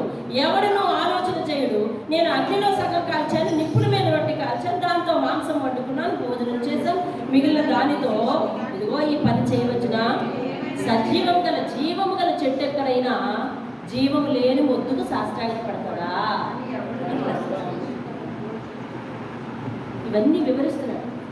ఇదిగో మీరు ఇలాంటి వాటిని ఆశ్రయిస్తున్నారు, ఇలా చేస్తున్నారు కాబట్టి నేను నిర్మించానని చెప్పి ఆ పైనుంచి మాట్లాడుతున్నాడు. యువతల లైన్లో పైనుంచి నీవు నా సేవకుడివి, నేను నిర్మించాను, అసలు నీవు నా సేవకుడివై ఉన్నావు, నేను నిన్ను మరిచిపోజాలను మరిచిపోను. దేవుని స్తోత్రం కలిగాను. హల్లెలూయా. ఏమంటాడంటే నేను ఎన్నడూ కూడా మరిచిపోను. ఈ మాట ఎవరితో అంటారండి? ఏమండి? మనుషులతో అంటారు. ఏమండి? కొన్ని రకాలైన రిలేషన్స్ ఉన్నాయి. తల్లిదండ్రులు పిల్లలతో, పిల్లలు తల్లిదండ్రులతో, భార్య భర్తతో, భర్త భార్యతో, ఏమండి? స్నేహితులతో, ప్రియులతో అనే మాటలు. కానీ మాటలైతే వాళ్ళు మాట్లాడుతున్నారు, కానీ వాళ్ళ బంధాలు కొన్నాళ్ళు అయిన తర్వాత వెగటి కొడుతున్నారు. కానీ దేవుడు అంటున్నాడు, ఇది ఒక మానవుడితో అంటున్నాడు, విశ్వాసం ఉంచే మానవుడితో అంటున్నాడు, నమ్మే మనిషితో అంటున్నాడు, నమ్మకం ఉంచే మనిషితో అంటున్నాడు, ఎవరు చదివితే వారితో అంటున్నాడు, నమ్మకం ఉంచే మనిషితోటి ఆ మాట రూఢిపరుస్తున్నాడు. దేవుని స్తోత్రం. నేను నిన్ను మరిచిపోజాలను. దేవుని స్తోత్రం. హల్లెలూయా. దేవాది దేవుడు అండి నీకు వాగ్దానం చేస్తున్నవాడు. అతడు పరిమాణానికి చిన్నవాడు కాదు, శక్తిలో హీనమైన వాడు కాదు, బలహీనుడు కాదు. అర్థమవుతుందా? బలహీనుడు కాదు. అటువంటి దేవుడు అంటున్నాడు, నేను నిన్ను మర్చిపోజాను. అసలు ఎవరితో మాట్లాడతారు ఈ మాట? సమబుద్ధి చూసుకొని మాట్లాడతారు. అర్థమవుతుందా? లాభం ఉంటే మాట్లాడతారు. నిజమైన ప్రేమతో మాట్లాడేవారు ఎవరున్నారు? వాగ్దానాలన్నీ అందరి బంధాల మధ్య వీగిపోతూ ఉన్నాయి కదా, ఎంతో కొంత మర్చిపోతూ ఉన్నాము కదా. కన్న తల్లి కూడా కొన్నిసార్లు మర్చిపోతూనే ఉన్నారు కదా, కన్న తండ్రి మర్చిపోతూనే ఉన్నారు కదా, తల్లిదండ్రులు పిల్లలు మర్చిపోతూనే ఉన్నారు కదా. అసలు నువ్వు లేకపోతే నేను జీవించలేననే భర్త ఏమయ్యాడు, అసలు నేను లేకపోతే నేను జీవించలేని భార్య ఏమైంది, ఆ వాగ్దానాలు ఏమైంది, ఇవాళ ఎందుకు అలాగ జీవిస్తున్నాం మనం? అది ఇష్టాలను చంపుకుంటున్నాం ఎందుకు? పంతాలు పెంచుకుంటున్నాం ఎందుకు? పగలు ప్రతీకారాలు పెంచుకుంటున్నాం ఎందుకు? వాగ్దానం మనుషుల మధ్య ఉన్నది, అది మనుషులు చేసేది కాబట్టి అది నిలకడలేదు. కానీ ఇది దేవుడు ఒక మనిషితో చేసేది. దేవుడు తనకు సూటి అయినా సాటి అయినా దేవుడితో చేసేది కాదు. ఇది దేవుడు తన సమబుద్ధి కలిగిన దూతలతోన లేకపోతే ఇంకోటో ఒక పరలోకంలో ఉన్న తన మేటుతో చేసింది కాదు ఇది. అలాంటి మేట్స్ ఎవరు లేరు ఆయనకు, అనగా సమకాలికులు ఎవరు లేరు ఆయనకు. ఆయన ఒక్కడే దేవుడు, ఆయన సర్వోన్నతుడు, మహోన్నతుడు. దేవునికి స్తోత్రం కలిగిన అటువంటి దేవుడు అల్పులమైన ఎలాంటి వారు అంటే తెలుసా? వాక్యం ఎలా చెప్పిందండి? ముందు వాక్యం మనల్ని ఎలా పోల్చింది చెప్పాలి. మొన్ననే వాక్యం మన ఎట్లా పోల్చింది? 40వ అధ్యాయం. ఎవరిని పోలివారు ఉండండి? గట్టిన పోలిన వారు, సర్వశరీరులు గట్టిని పోలి ఉన్నారు. దేవుని స్తోత్రం కలిగిన 40వ అధ్యాయం 8వ వచనం. గట్టి ఎండిపోవును, నిశ్చయముగా జనులు గట్టి వంటి వారే. గట్టి వంటి వారు అల్పాయుష్ కలిగిన మనతో శాశ్వతుడైన దేవుడు చేస్తున్న అంటున్న మాట ఏంటి తెలుసా? నేను నిన్ను మర్చిపోయాను. దేవుని స్తోత్రం. ఏ కండిషన్ మీద చేశాడు? ఏ ఒప్పందం కుదిరిందని చేశాడు? ఆలోచించండి. ఏ ఒప్పందం నీకు అతనికి మధ్య కుదిరిందని చేశాడు? అసలు ఏమన్నావు వెళ్ళి చేయడానికి? ఇలా నువ్వేమి అనకముందు ఈ వాక్యాలు నీకు రాసి ఉంచాడు. అవునా? ఈరోజు నువ్వు రెడీమేడ్గా పుస్తకం తెలిసి చదువుకుంటూ ఉన్నావు. నేను నిన్ను మర్చిపోతాను. మీరు ఆలోచించండి. నేను మిమ్మల్ని పరిశుద్ధాత్మ శక్తి చేత ఆలోచింపచేస్తున్నాను. నిజమే, నువ్వేం చేశావని ఆయన ఈ వాగ్దానం నీకు రాసి ఉంచాడు. అలా వాగ్దానాలు పుట్ట రాసిన గ్రంథము నీకెందుకు ఇవ్వాలి? ఒక్కొక్క క్వాలిటీని బట్టి ఒక్కొక్కరికి ఒక్కొక్క పుస్తకం అయితే బాగుంది కదా. మన చదువులు ఎట్లా ఉన్నాయి? వయసును బట్టి కోర్సులు ఉన్నాయి, అంతే కదా. 1వ తరగతి వాడికి ఒక కోర్సు, 10వ తరగతి వాడికి ఒక కోర్సు, ఇంటర్మీడియట్ వాడికి ఒక కోర్సు, అలాగే డిగ్రీ వాడికి ఒక కోర్సు. అలాగే నీ విశ్వాస పరిమాణాన్ని బట్టి నీకు బుక్ చెప్పవచ్చు కదా. అలా ఎందుకు ఇవ్వలేదు? దేవుడు అందరికీ సమానంగా ఆయన ఆజ్ఞలైతేనే, వాగ్దానాలు అయితేనే, ఆశీర్వాదాలు అయితేనే, దీవెనలు అయితేనే రాసిన పుస్తకాన్ని అమాంతంగా నీ చేతిలోకి ఎందుకు పెట్టేస్తున్నాడు? ఏమి నమ్మి, ఏమి చూసి, ఏం ఆశించి, ఏమి మెచ్చి, ఏం కోరి ఆలోచించవా? అయినా నీ కోసం ఈ వాగ్దానం ఇప్పటికే సిద్ధపరచబడి ఉంది. దేవుని స్తోత్రం. మారవలసింది మనమే, మనసు ఇవ్వవలసింది మనమే, మార్చుకోవలసింది మనమే. నేను మర్చిపో చాలు అసలు. అంటే అలాంటి ప్రయత్నం కూడా చేయను అంటున్నాడు దేవుని స్తోత్రం. హల్లెలూయా. కానీ ఇటువంటి మాటలు, ఇటువంటి అద్భుతమైన ఒక ఒప్పందాన్ని మనుషులు ఎవ్వడు కూడా పట్టించుకోవట్లేదు. ఎవరో ఊసేందుకు చదివి నువ్వు పట్టించుకోవే. ఇటువంటి అమూల్యమైన వాగ్దానాలు గ్రంథంలో ఉన్నాయని చెప్పి చదవవే. తెలుసా, నీ పరిమితిని బట్టి, నీ విశ్వాస పరిమాణాన్ని బట్టి నీకు గ్రంథం లేదు. ఆలోచించండి. ఏమంటా ఉన్నాడు? గడ్డి పువ్వు లాంటి మనతో, గడ్డి లాంటి మనతో నేను నిన్ను మర్చిపోచాలను అని చెప్తున్నాడు. దేవుని స్తోత్రం. హల్లెలూయా. వాగ్దానం చేసిన వాడు అంతేనా? నమ్మదగిన వాడు, శక్తివంతుడు, బలవంతుడు. దేవుని స్తోత్రం కలుగునుగా. కాబట్టి ఇదిగో ఇటువంటి వాటిని నమ్ముతున్నారు, ఇటువంటి వాటిని ఆలోచించకుండా ఆరాధిస్తున్నారు. ఇటువంటి పరిస్థితుల్లో మీరు జీవిస్తున్నారు. ఇదివరకు అదే జీవితంలో మగ్గిపోయారు. అందువల్ల నేను 70 సంవత్సరంలో వాళ్ళని చెరలో నేను ఉంచాను. ఇదిగో ఇప్పుడైతే ఆలోచించండి, అటువైపు మళ్ళకండి, నా వైపు మళ్ళుకోండి, నేను నిన్ను అందరూ కూడా మర్చిపోతాను అని వాగ్దానం. ఆ స్థితిలో ఉన్నవారిని చూడండి. ఆ స్థితిలో ఉన్న వారిని దేవుడు ఎట్లా పిలుస్తున్నాడు తెలుసా? ఆదరణతో పిలుస్తున్నాడు. హల్లెలూయా. ఓదార్పుతో పిలుస్తున్నాడు. దేవుని స్తోత్రం కలుగుతుంది. హల్లెలూయా. పాపను ప్రేమించే దేవుడు పాపాన్ని విడిచిపెట్టమని ఆజ్ఞాపించే దేవుడు విడిచిపెట్టేందుకు ఒక చక్కని అనుకూలమైన మనసును, ప్రేమను ఆయన ఇచ్చే దేవుడు తిరిగి. దేవుని స్తోత్రం కలుగుతుంది. కాబట్టి అటువంటి దేవుని ప్రేమను మనము అర్థం చేసుకుంటాం. చూడండి అని చెప్తా ఉన్నాడు. 45 అధ్యాయంలోకి ప్రవేశించేద్దాం. చూడండి, 45 అధ్యాయం. అతని పక్షమున జనములను జయించుటకు, అనగా మనము 44లో చివరి వచనాలు కొంచెం చదివాం. కోరేషుతో చూడండి, 28 కోరేషుతో నా మంద కాపరి, నా చిత్తమంతులు నెరవేర్చేవాడా అని చెప్పువాడని నేనే. ఇందుకీ కోరేషు ఎవరు అనే విషయాలు చూద్దాం రండి. ఇప్పుడు అతనితో మాట్లాడేది ఇక్కడ కంటిన్యూ చేస్తున్నాడు. 45 వచనం. అతని పక్షమున, అనగా కోరేషు పక్షమున అని అర్థం. జనులను జయించుటకు నేను అతని కుడి చేతిని పట్టుకొని ఉన్నాడు. ఇంతకీ కోరేషు ఎవరు అనే విషయం మనం గమనించాల్సింది. ఇంకా చదువుకుని ఉంటాం. నేను రాజుల నడికట్లను విప్పేదను, ద్వారములు అతని ఎదుట వేయబడకుండా తలుపులు తీసేదను అని యెహోవా తాను అభిషేకించిన కోరేషు. కోరేషును దేవుడు అభిషేకించాడని తెలుస్తుంది, కానీ కోరేషు ఎవరో మనకి ఇంకా తెలియదు. విందాం. కోరేషును దేవుడు ఏం చేశాడంట? అభిషేకించాడంట. మొదటి వచనంలో 45 మొదటి వచనంలో ఏమని కనిపిస్తుందంటే అతను కుడి చేతిని పట్టుకున్నాడని చెప్తుంది. ఇంకోటి ఏమని చెప్తుందంటే జనములను జయించుటకు నేను అతనికి సహాయం చేస్తున్నాను అని చెప్తుంది. ఏమండి? తర్వాత 28వ వచనంలో, ముందు అధ్యాయం 28వ వచనం ఏం చెప్తుందంటే అతడు దేవుని యొక్క జనములు నడిపించిన కాపరిలాగా ఉన్నాడు అని తెలుస్తుంది. అవునా? 28వ వచనం. అవునా? ఒకసారి అర్థమైన వారు చూపించండి. అర్థమవుతుందా మీకు? 28వ వచనంలో అంటే దేవుని ప్రజలను నడిపించిన వాడు ఉన్నట్టు కనిపిస్తుంది. దేవుని ఒక కాపరిగా దేవుని చిత్తమంత్రులు నెరవేర్చేవాడు ఉన్నట్టు కనిపిస్తుంది. అలాగనే 45వ వచనంలో జనములను జయించుటకు శక్తి కలుగుటకు వీలుగా కుడి చేతిని పట్టుకుంటున్నాడు అన్నట్టు తెలుస్తుంది. ఇంకా అమ్మా సరిగా అదిగో ఎందుకు కొట్టాను ఇక్కడ పుస్తకాల గురించి గొడవలు ఆడుకుంటారా? అచ్చాడు వెళ్ళిపోయానండి. కుడి చేతిని పట్టుకుంటున్నానని తెలుస్తుంది. అలాగే చూడండి, అతని ఎదుట మరి ఏది కూడా ఆటంకం లేకుండా, సహాయం అందకుండా, అలాంటి విషయాలు జరగకుండా నేను తలుపులను తీసేదను అని తెలుస్తుంది. అభిషేకించాలని తెలుస్తుంది. ఆయనకు ఒక వాగ్దానం కూడా ఇస్తున్నాడు. ఏంటో, నేను నీకు ముందుగా పోవచ్చు, ఏమండి, మెట్టగా ఉన్న స్థలములను సరళము చేసేదను. దేవుని స్తోత్రం కలుగునుగా.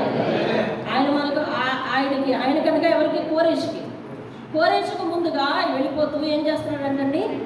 మెట్టగా ఉన్న స్థలాలను సరళం చేస్తున్నాడంటే ఇత్తడి తలుపులను పగలగొట్టేదను, ఇనుప గడియలను విరగొట్టేదను, పేరు పెట్టి నిన్ను పిలిచిన ఇశ్రాయేలు దేవుడైన యెహోవాను నేనే అని నువ్వు తెలుసుకున్నట్లు అంధకార స్థలములలో ఉంచబడిన నిధులను, రహస్య స్థలముల్లో మరుగైన ధనములను నీకు ఇచ్చేదను. దేవుని స్తోత్రం కలుగును. హల్లెలూయా. ఇది కోరేషు. వెళ్దాం చూడండి, 2వ దినవృత్తాంతాల గ్రంథం 36వ అధ్యాయం 22వ వచనం. 26వ అధ్యాయం పేరు నెంబర్ చెప్పండి, వాళ్ళు తీస్తారు. 2వ దినవృత్తాంతాలు 36. పారసీక దేశపు రాజు. అది ఇతడు ఎవరండి? ఇంకా అతని గురించి చదువుదాం చూడండి. పారసీకపు రాజైన దేశపు రాజైన కోరేషు ఏలుబడిలో మొదటి సంవత్సరమున ఇర్మియా ద్వారా, అప్పుడు ప్రవక్త ఎవరట? ఇర్మియా ద్వారా పలకబడిన తన వాక్యమును నెరవేర్చుటకై యెహోవా పారసీకపు దేశపు రాజైన కోరేషు మనసును ప్రేరేపింపగా అతడు తన రాజ్యమంతటను చాటించి రాత మూలముగా ఇట్లు ప్రకటన చేయించను. ఏమని ప్రకటన చేయించాడంటే చదువమ్మా? ఏమనగా ఆకాశమందలి దేవుడైన యెహోవా లోకమంతటా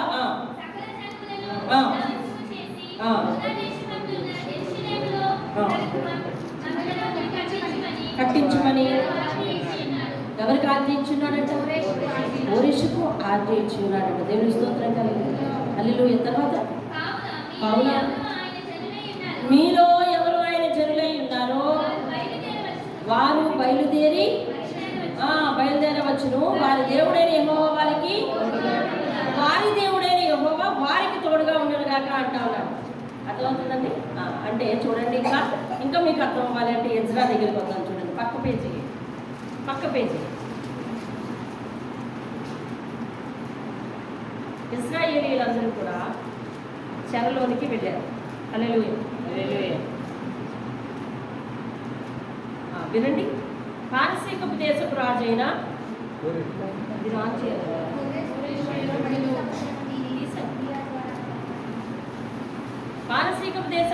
కోరేషు ఏలుబడిలో మొదటి సంవత్సరం అందు.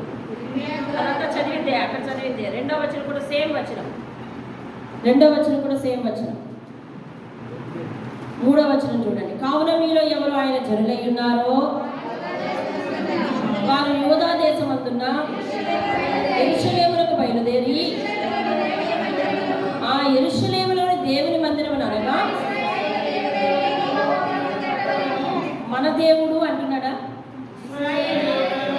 మీలో ఎవరు ఆయన ప్రజలై ఉన్నారో అంటా ఉన్నాడు. అంటే ఇతడు చెప్పండి, ఇశ్రాయేలీయులకు సంబంధించిన వారు కాదు. వీరు చెరలోనికి వెళ్ళేటప్పుడు ఆ పరిపాలనలో క్రమంలో రాజు తర్వాత రాజు ఎట్లా వచ్చారో ఆ పారసీక దేశాన్ని పరిపాలించిన వాడుగా ఉన్నాడు ఒకడు. అతడు కోరేషు. అతనిలో అతని పేరు కోరేషు. అతను పరిపాలిస్తున్నప్పుడు వినండి, అతను పరిపాలిస్తున్నప్పుడు దేవుడట అతని మనసును ప్రేరేపించి వారి దగ్గర ఉన్న ప్రజలు, ఇశ్రాయేలు ప్రజలని యెరూషలేము కట్టించడానికి పంపించు అని అన్యుడిని ఏర్పాటు చేసుకున్నాడంట దేవుడు. హల్లెలూయా. ఎవరిని ఏర్పాటు చేసుకున్నాడండి? అందుకని ఆయన ఎలా అనౌన్స్ చేస్తున్నాడు చూడండి, 3వ వచనం. కావున మీలో ఎవరు ఆయన జనులై ఉన్నారో వారు యూదా దేశమందున్న యెరూషలేమునకు బయలుదేరి యెరూషలేములోని దేవుని మందిరమును అనగా ఇశ్రాయేలీయుల దేవుడైన దేవుని మందిరమును కట్టవలెను. దేవుని స్తోత్రం కలుగును. ఇంకా ఏమంటున్నాడు తెలుసా? 4వ వచనం. మరి యెరూషలేములో నుండా దేవుని మందిరమును కట్టించుటకై స్వేచ్ఛార్పణలు గాక. స్వేచ్ఛార్పణ అంటే అర్థం ఏంటి? ఎప్పుడు ఇచ్చేది గాక. స్వేచ్ఛార్పణ అంటే అర్థం ఏంటి తెలుసా? మన అర్పణలో చాలా రకాలు ఉంటాయి. 10వ వంతు ఒకటి ఉంటుంది, తొలిచూలు ప్రతిష్టార్పణ ఒకటి ఉంటుంది. అర్థమవుతుందండి? ఇది ప్రతి మానవుడు కూడా దేవునికి ఇవ్వవలసినవి. స్వేచ్ఛార్పణలు గాక అనగా అవి గాక మిగిలినవి అనమాట. స్వేచ్ఛార్పణలు గాక ఆయా స్థలములలోని వారు. సాధారణంగా మనం ఏదన్నా దేవునికి ఇవ్వగలిగితే ఇవ్వాలని అనుకునే సందర్భంలో అనుకుంటామంటే జస్ట్ 10వ వంతు ముందుకు వెళ్ళిపోతాం, 10వ వంతు దగ్గరికి వెళ్ళిపోతాం. ఈనాడు ఇంత ఇస్తున్నాం కదా, లేకపోతే ఈ ప్రతిష్టార్పణలు ఇంత ఇస్తున్నాం కదా, ఈ తొలిచూలు ఇంత ఇస్తున్నాం కదా, లేకపోతే ఈ కార్యం జరిగితే ఇది ఇద్దామని ఇంత ఇస్తున్నాం కదా, ఇందులో ఈ వాటాలో పోతుంది అనుకుంటాం. వీళ్ళు ఏమని ఆజ్ఞాపిస్తున్నారు చూసారా? అది గాక ఆయా స్థలముల్లోని వారు తమ యొద్ద నివసించే వారికి వెండి బంగారు వస్తువులను పశువులను ఇచ్చి కూడా సహాయం చేయవలెను ఆజ్ఞాపించాడు. పశువులు ఎందుకు? దేవుని మందిరాన్ని కట్టడానికి. వెండి బంగారు వస్తువులు ఎందుకు? దేవుని మందిరాన్ని కట్టడానికి. అంటే వారికి తోచింది వారికి ఇవ్వాలి అంటే వాటిని బట్టి డబ్బు తెచ్చుకుని దేవుని మందిరం మీద వీళ్ళు పెట్టడానికి అన్నమాట. చూడండి, అప్పుడు యూదా పెద్దలు, బెన్యామీనులు పెద్దలు, యాజకులు, లేవీయులు ఎవరెవరి మనసు దేవుడు ప్రేరేపించునో వారందరూ వారితో కూడుకుని వచ్చి యెరూషలేములో ఉండి యెహోవా మందిరమును కట్టుటకు మరియు వారి చుట్టూ ఉన్న వారందరూ స్వేచ్ఛగా అర్పించినవి కాక వెండి ఉపకరణములను, బంగారు పశువులను, ప్రశస్తమైన వస్తువులను ఇచ్చి వారికి సహాయము చేసిరి. దేవుని స్తోత్రం కలుగును.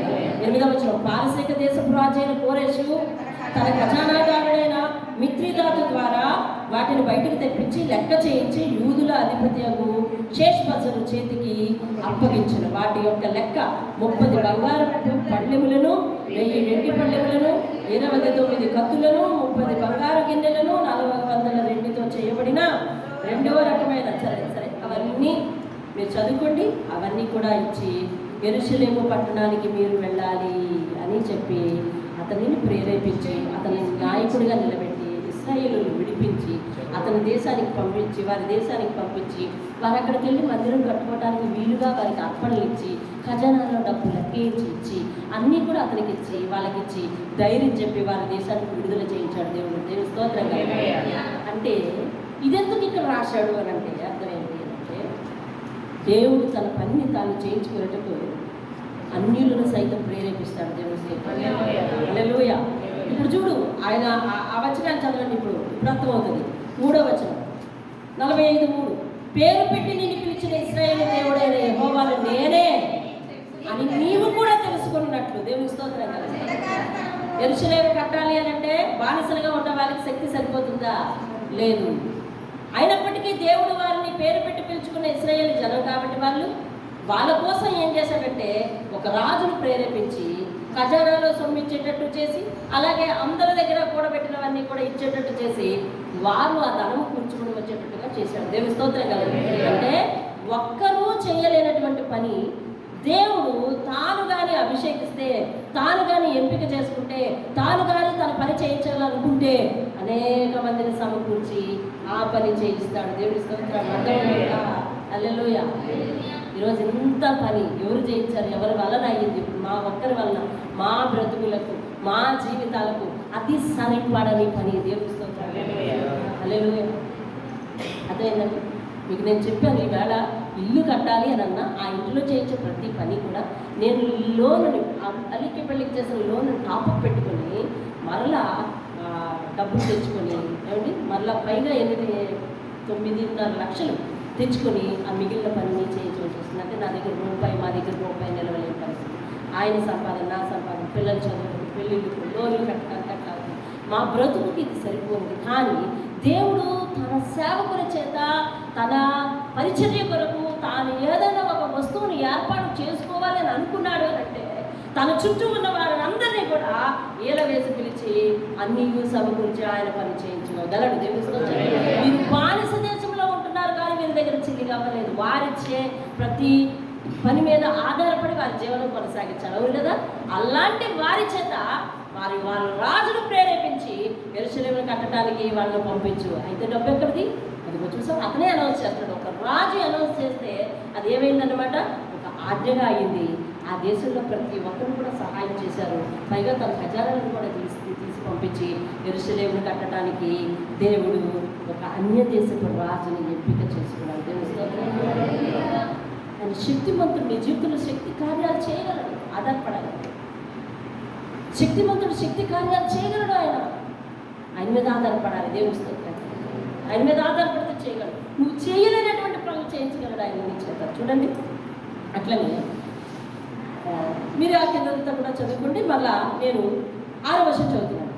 తూర్పు దిక్కు నుండి పడమట దిక్కు వరకు నేను తప్ప ఏ దేవుడు లేడని జనులు తెలుసుకున్నట్లు నీవు నన్ను ఎరుగకుండినప్పటికీ నేను స్తోత్రం కాదు. నీకు అసలు తెలియకపోయినప్పటికీ కూడా నేను నిన్ను సిద్ధపరచుకుంటున్నాను అంటున్నాను. దేవుని స్తోత్రం. యెషయా గ్రంథంలో 40 నుంచి 41 నుంచి దాదాపు 4 అధ్యాయాలు నిజంగా నా జీవితంలో జరిగినట్టే అర్థమవుతుంది. నాకు అసలు ఈ సేవ తెలియదు, ఈ పరిస్థితి తెలియదు. అయినప్పటికీ కూడా దేవుడు ఏం చేస్తున్నాడనంటే ఏర్పాటు చేసుకుంటాడు. అలాగే నిన్ను కూడా అతను పక్షపాతి కాడు. అర్థమవుతుంది. ఇవాళ ప్రకటన గ్రంథాన్ని నువ్వు ఖచ్చితంగా బోధించాలని నా తల మీద ఆ బాధ్యత, భారం అనకూడదు, బాధ్యతను పెడితే నేను ఎంతో కాలము ఇప్పుడు కాదు అని అనుకుంటూ వాయిదాలు వేసుకొస్తే దేవుడు నాకు మనసులో ఆయన మాటలు కాదంటున్నానే అని మరి. ఎందుకంటే నా జ్ఞానం సరిపోయింది. దేవుడు అప్పుడు మోషేకి చూపించిన మోషే విషయంలో మాట్లాడిన అనేక విషయాలు నాతో మాట్లాడి ఆయనకి ఎట్లా తోడై ఉంటాను అట్లా నీకు తోడై ఉంటాను అని బలపరిచిన తర్వాత ఒక జనవరిని హఠాత్తుగా నిర్ణయం తీసుకుని వచ్చే ఈ జనవరి నుంచి ఆ వర్తమానాలు స్టార్ట్ చేయాలన్నట్టుగా ఒక జనవరి నుంచి మొదలు పెట్టుకుంటున్నాం. అది ఏ సంవత్సరం నాకు గుర్తులేదు. ఇప్పుడు ఈ 40 దినాలు ఎట్లాగా నేను గడపాలి, ఎలాగ చెప్పాలి, ఏం చెప్పాలి అని ఆయన దగ్గర కనిపెట్టినప్పుడు ఆయన యెషయా గ్రంథాన్ని చూపిస్తాడు. యెషయా గ్రంథము దాని ప్రవచన సారాంశాలు అర్థం చేసుకోవాలని అంటే మానవుడిగా నాకు నా జ్ఞానం సరిపోదు. అయినప్పటికీ ఆయన అంటున్నాడు, నీకు తెలియకపోయినా నేను నీకు చెప్తాను. దేవుడి స్తోత్రం. నువ్వు వెనకకుండినప్పటికీ నీకు బిరుదులు ఇస్తాను. నువ్వు నా శక్తిని తెలుసుకోకపోయినప్పటికీ నీ శక్తిని నేను మరి హెచ్చించుటకు వీలుగా, నీ విషయంలో నేనే దేవుడిని నువ్వు తెలుసుకున్నట్టుకు వీలుగా నీ బలహీనమైన నీ చేత బలమైన కార్యాలు చేయిస్తానంటాడు. దేవుని స్తోత్రం. హల్లెలూయా. ఆయన బలవంతుడు. దేవుని స్తోత్రం. చదువుతాం చూడండి. అయితే ముగిద్దాం, లేకపోతే వెళ్దాం. అలా చూడండి 9వ వచనం అక్కడ ఉన్నాం. రైట్ చూడండి 9వ వచనం చూడండి. మట్టి కుండ పెంకులలో ఒక పెంకై ఉండి తను సృజించిన వానితో వాదించువానికి శ్రమ. దేవుని స్తోత్రం కలిగి ఆ దేవుడు అట్లా ఎట్లా ఇస్తాడు, అలా ఎలా అమంతంగా పడిపోద్ది, అలా ఎలాగ సాయం అందేస్తుంది అని మనుషులు వాదిస్తారు. అర్థమవుతుందండి. ఎలాగట చూడండి, ఆ పైనంతా చెప్పుకుంటూ వస్తాడు. నేను ప్రతి వచనం మీకు వివరించడానికి అవటం లేదు. సమాధానకర్తను, కీడును కలుగజేయబడి అన్నీ నేనే, కాబట్టి నా వల్లే సమస్తము జరుగుతుంది అని నేను చెబుతున్నాను. నమ్మకపోతే ఇదిగో అక్కడ అంటున్నాడు అనమాట. మంటి పెంకులలో ఒక పెంకై ఉండి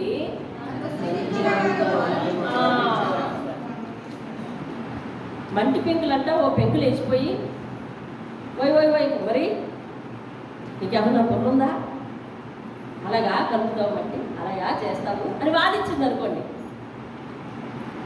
అసలు ఆ మంటిని పెంకుగా చేసింది ఎవడు? ఈయనే. అవునా? మంటి పెళ్ళ కాదు, మంటి పెంకు. పెంకు అనగా అర్థం ఏంటి? ఆల్రెడీ అది అయ్యింది, పగిలిపోయింది. కుదురు ఉండలేదు, పగిలిపోయింది. పగిలిపోయి ఏం చేయమంటుందంటే ఓయ్ అలాగా చేస్తావు. నేను పగిలిపోవడానికి కారణం ఎవరో తెలుసా? నువ్వే. నేను పగిలిపోవడానికి కారణం ఎవరు? నువ్వే. అసలు నేను ఇలా తయారవడానికి కారణం నువ్వే. మనం కూడా ఇళ్ళలో ఇట్లానే గొడవడుతుంటాం కదా. అసలు నా పరిస్థితి ఇలా ఉండడానికి కారణం నువ్వే అనుకుంటున్నారు. అలాగా అనుకుంటున్న వాళ్ళందరూ బుద్ధిమంతులండి. నిజంగా ఎంత బుద్ధి అంటే నాదేం తప్పలేదు, నీదే అని తోచేసుకోవడం అనమాట. అర్థమవుతుందండి. అలా తోసుకోకండి. అర్థమవుతుందండి. అలా తోసుకోకండి. అలా తోసుకోవడానికి ఇది ఆట బంతాడు కాదు ఇది. దేవుడు తన చిత్తాన్ని నీ జీవితంలో జరిగించాలనంటే, సభ్యంగా జరిగించాలంటే ఇద్దరు మోకరించి ప్రార్థన చేయండి. ఆ మోకరించి భార్యాభర్తలు ఇరువురు మోకరించి ప్రార్థన చేయటం అనేది ఏ ఇంట్లో జరుగుతుందో ఆ ఇల్లు ఫలిస్తుందండి. అది ఎవరింట్లో జరగదో అది పెద్ద యజ్ఞం. అర్థమవుతుందండి. ఆడవాళ్ళని ఆ పని పక్కనే పెట్టి అమ్మ రామ్మ మన ఇద్దరు కలిపి మోకాలు వేసుకొని ప్రార్థన చేద్దంటే నీకేం పోయింది, నేను కదా వండి తేవాలి. మీకేసే చూసి మాట్లాడుతున్నాను, బుర్రలు ఎలా దూరుతున్నారా వాళ్ళు అంటున్నాను కదా. మీకేం పోయింది, నేను వండి తెచ్చేసరికి తెలుస్తుంది నీకు ఏదేదో. అలా కాదయ్యా, నాకు ఖాళీ కుదిరింది, నువ్వు రా మోకరించి ప్రార్థన. ఉదయం నుంచి నేను ఏం చేస్తున్నాను అనుకుంటూ ఆడుకుంటాను ఇక్కడ, మీకోసం చెప్తున్నాను. ఆడుకుంటాను ఇక్కడ. డ్యూటీలో ఎంతసేపు నిలబడి వచ్చాను తెలుసా, ఎక్కడెక్కడ తిరిగి వచ్చానో తెలుసా, ఇవాళ ఎన్నిసార్లు తిరిగానో తెలుసా. ఇది ఒక పెద్ద యజ్ఞం. పైనుంచి వేసవకాలంలో ఆకాశం నుంచి వర్షమైనా కురిపించచ్చేవో కానీ భార్యాభర్తలు ఇద్దరు కలిసి ప్రార్థన చేయాలంటే జరగని పని. ఎందుకంటే అలా చేస్తే నిన్ను ఎదిరించేవారు మరొకరు లేరు. మీ ఇంట్లో కూడా అన్న దేవుడు నీతో మాట, మోకరించి ప్రార్థన చెయ్యు. మూసి ఉన్న గర్భం ఎందుకు తెలవదో చూద్దాం. దేవునికి ఇస్తాడు. పిల్లల కోసం ఒక బృహత్తరమైన కార్యక్రమం ఎదురుగా ఉంది అని అంటే మీ ఇద్దరు కలిసి కట్టుగా మోకాళ్ళ జీవితం పడే, మోకాళ్ళ ప్రార్థన పడే ఎలా ఉంటుంది. ఆ మోకాళ్ళ ప్రార్థనలో కూడా కుదురుగా ప్రార్థన చేయాలి అమ్మా, అర్థమవుతుందా. కుదురుగా ప్రార్థన చేయాలి. భార్యాభర్తలు ఇరువురు కలిసి ప్రార్థన చేస్తారంటే ఆ ప్రార్థన నాశనానికి దారి తీయకూడదు. అదేంటక్క అలా అన్నారు. భార్యాభర్తలు ఇద్దరు ప్రార్థన చేసినప్పుడు అంత ముందు గొడవలను గుర్తొచ్చేస్తుంది. అయ్యా నా భర్త పాపాన్ని క్షమించిన ఆయన. భర్త పాపం భర్త ఒప్పుకుంటాడు. ఇప్పుడు ప్రార్థన చేయాల్సింది అది కాదు. అర్థమవుతుందా. ప్రార్థన చేయాల్సింది అది కాదు. ఎన్నిసార్లు ప్రార్థన చేయడానికి రమ్మంటే నువ్వు రాలేదు అది చెయ్యదు. అర్థమవుతుంది. లేదా ఈ భార్యాభర్తల మధ్య వచ్చే గొడవలు ఇట్లా ఉంటాయంట. నీకు ఆలకించడానికి ఇష్టం లేదని ఆలకించాల్సి ఉంటామదే అంతే. భార్యాభర్తలు ఇద్దరు ప్రార్థన చేస్తున్నప్పుడు భార్యాభర్తల మధ్య గొడవలు, ప్రార్థనలో గొడవలు ఎట్లా మొదలవుతాయి ఎలా తెలుసా. ప్రభువా నేను పాపినయ్యా, నేను ఊరుకున్నయ్యా అని ఆయన ప్రార్థన చేస్తుంటే ఇలా అవునాయనా అవునాయనా ఆయన పాపాలు ఎవరు ఒప్పుకుంటున్నారు, నువ్వా. అప్పుడు గొడవ అయిపోయిన తర్వాత ప్రార్థన అయిపోయింది. అవునే ఏంటి ఇందాక నేను పాపినయ్యా అని దేవుడి దగ్గర అంటుంటే అవునాయనా అవునాయనా అంత గట్టిగా అంటున్నాను, నేను అంత పాపినా అని అప్పుడు ఈవేళ నవ్వుకోవడానికే ఉంది అనిపిస్తుంది కదా. నిజంగా వాస్తవాలు ఎప్పుడో కలవగా అక్కడ తీసుకొచ్చి మోకాళ్ళ జీవితం వేసి ఆ కుటుంబ ప్రార్థనలో కూర్చోబెడితే ఆయన ఏదో ప్రార్థన చేస్తుంటే అవునాయన అనుకోవడం వల్ల విడిపోయిన కాపురాలు నాకు తెలుసు. వద్దు, మీరు కలిసి వచ్చిన మేలుకే జరగాలి. దేవుని స్తోత్రం. కాబట్టి మోకరించి ప్రార్థన చేసి దేవుడు అడగండి. దేవుడు చేయలేనిదంటూ ఏమీ లేదు. హల్లెలూయా. అంతేగాని నీ వల్లే ఇలా జరిగింది, నీ వల్లే ఇలా జరిగింది, లేకపోతే నేను ఈ పాటికి అక్కడ ఉందునో, లేకపోతే నేను ఈ పాటికి అలాంటి ఇంట్లో ఉందునో అని ఆడవాళ్ళు మగవాళ్ళు పాత జీవితాన్ని తిరిగి తెప్పడానికి వీలు లేదు. అది అర్థమవుతుందండి. తెప్పడానికి వీలు లేనటువంటి చక్రం గురించి ఎందుకంటే మాట్లాడుకుంటాడు అసలు నాకు అర్థం కాదు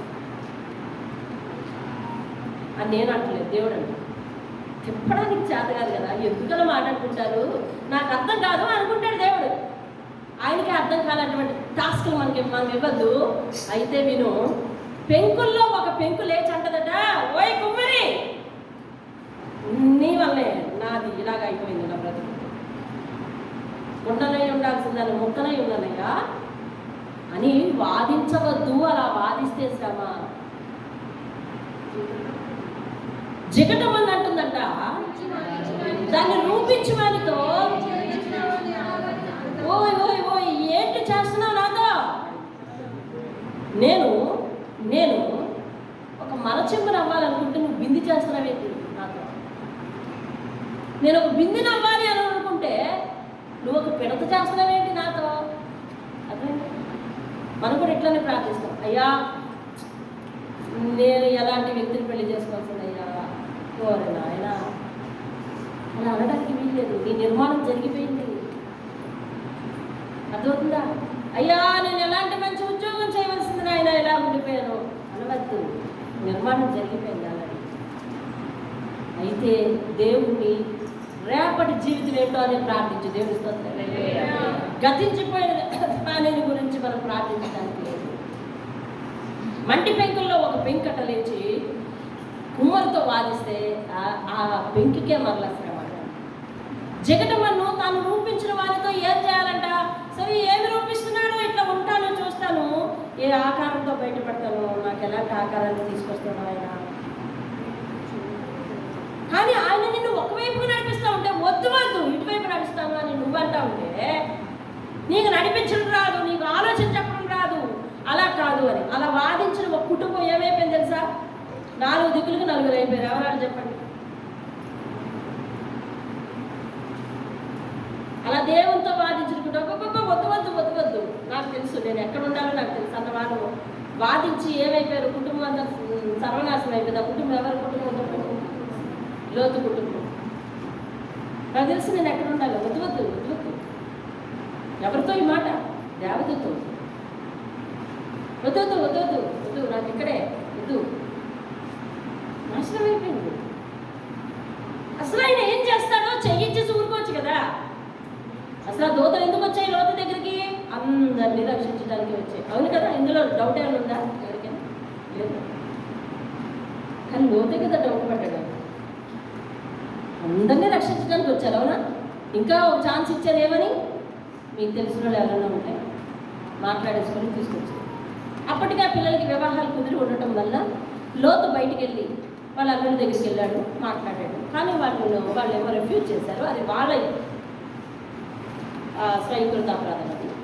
కానీ దూతలు మీకు సంబంధించిన వాళ్ళని కూడా తీసుకొచ్చాయి అని చెప్పి పంపించారు.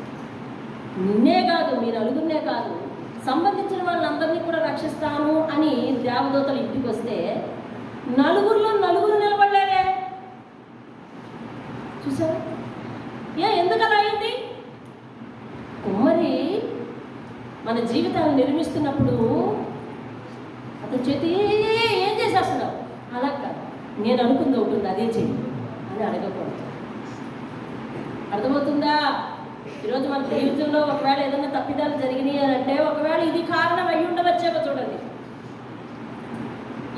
ఏం చేస్తున్నావు? అలా కాదు, నాకొకటి ఇష్టం, నాకొకటి కావాలి, నేను ఇలా అనుకుంటున్నాను, ఇది చెయ్యి. అలా చెయ్యొద్దు, అలా నాకు ఇష్టం లేదు, అలా జరగద్దు అని ఆయనతో వాదిస్తావా? అప్పుడు ఏమైంది? ఆయన చిత్తం ఎక్కడుంది? నీ చిత్తమే కదా. అందుకని శ్రమ వస్తుంది. దేవుడు సెలవిస్తున్నాడు. అర్థమవుతుందా? దేవునితో వాదించి గెలవగలిగిన మనుషుడు ఎవరైనా ఉన్నాడా? యోగంటే సమయం అయిపోయింది. అయినా కానీ ఒక్క రెఫరెన్స్ చూసి ముగిద్దాం. చూడండి, ఇర్మియా గ్రంథం 18:6.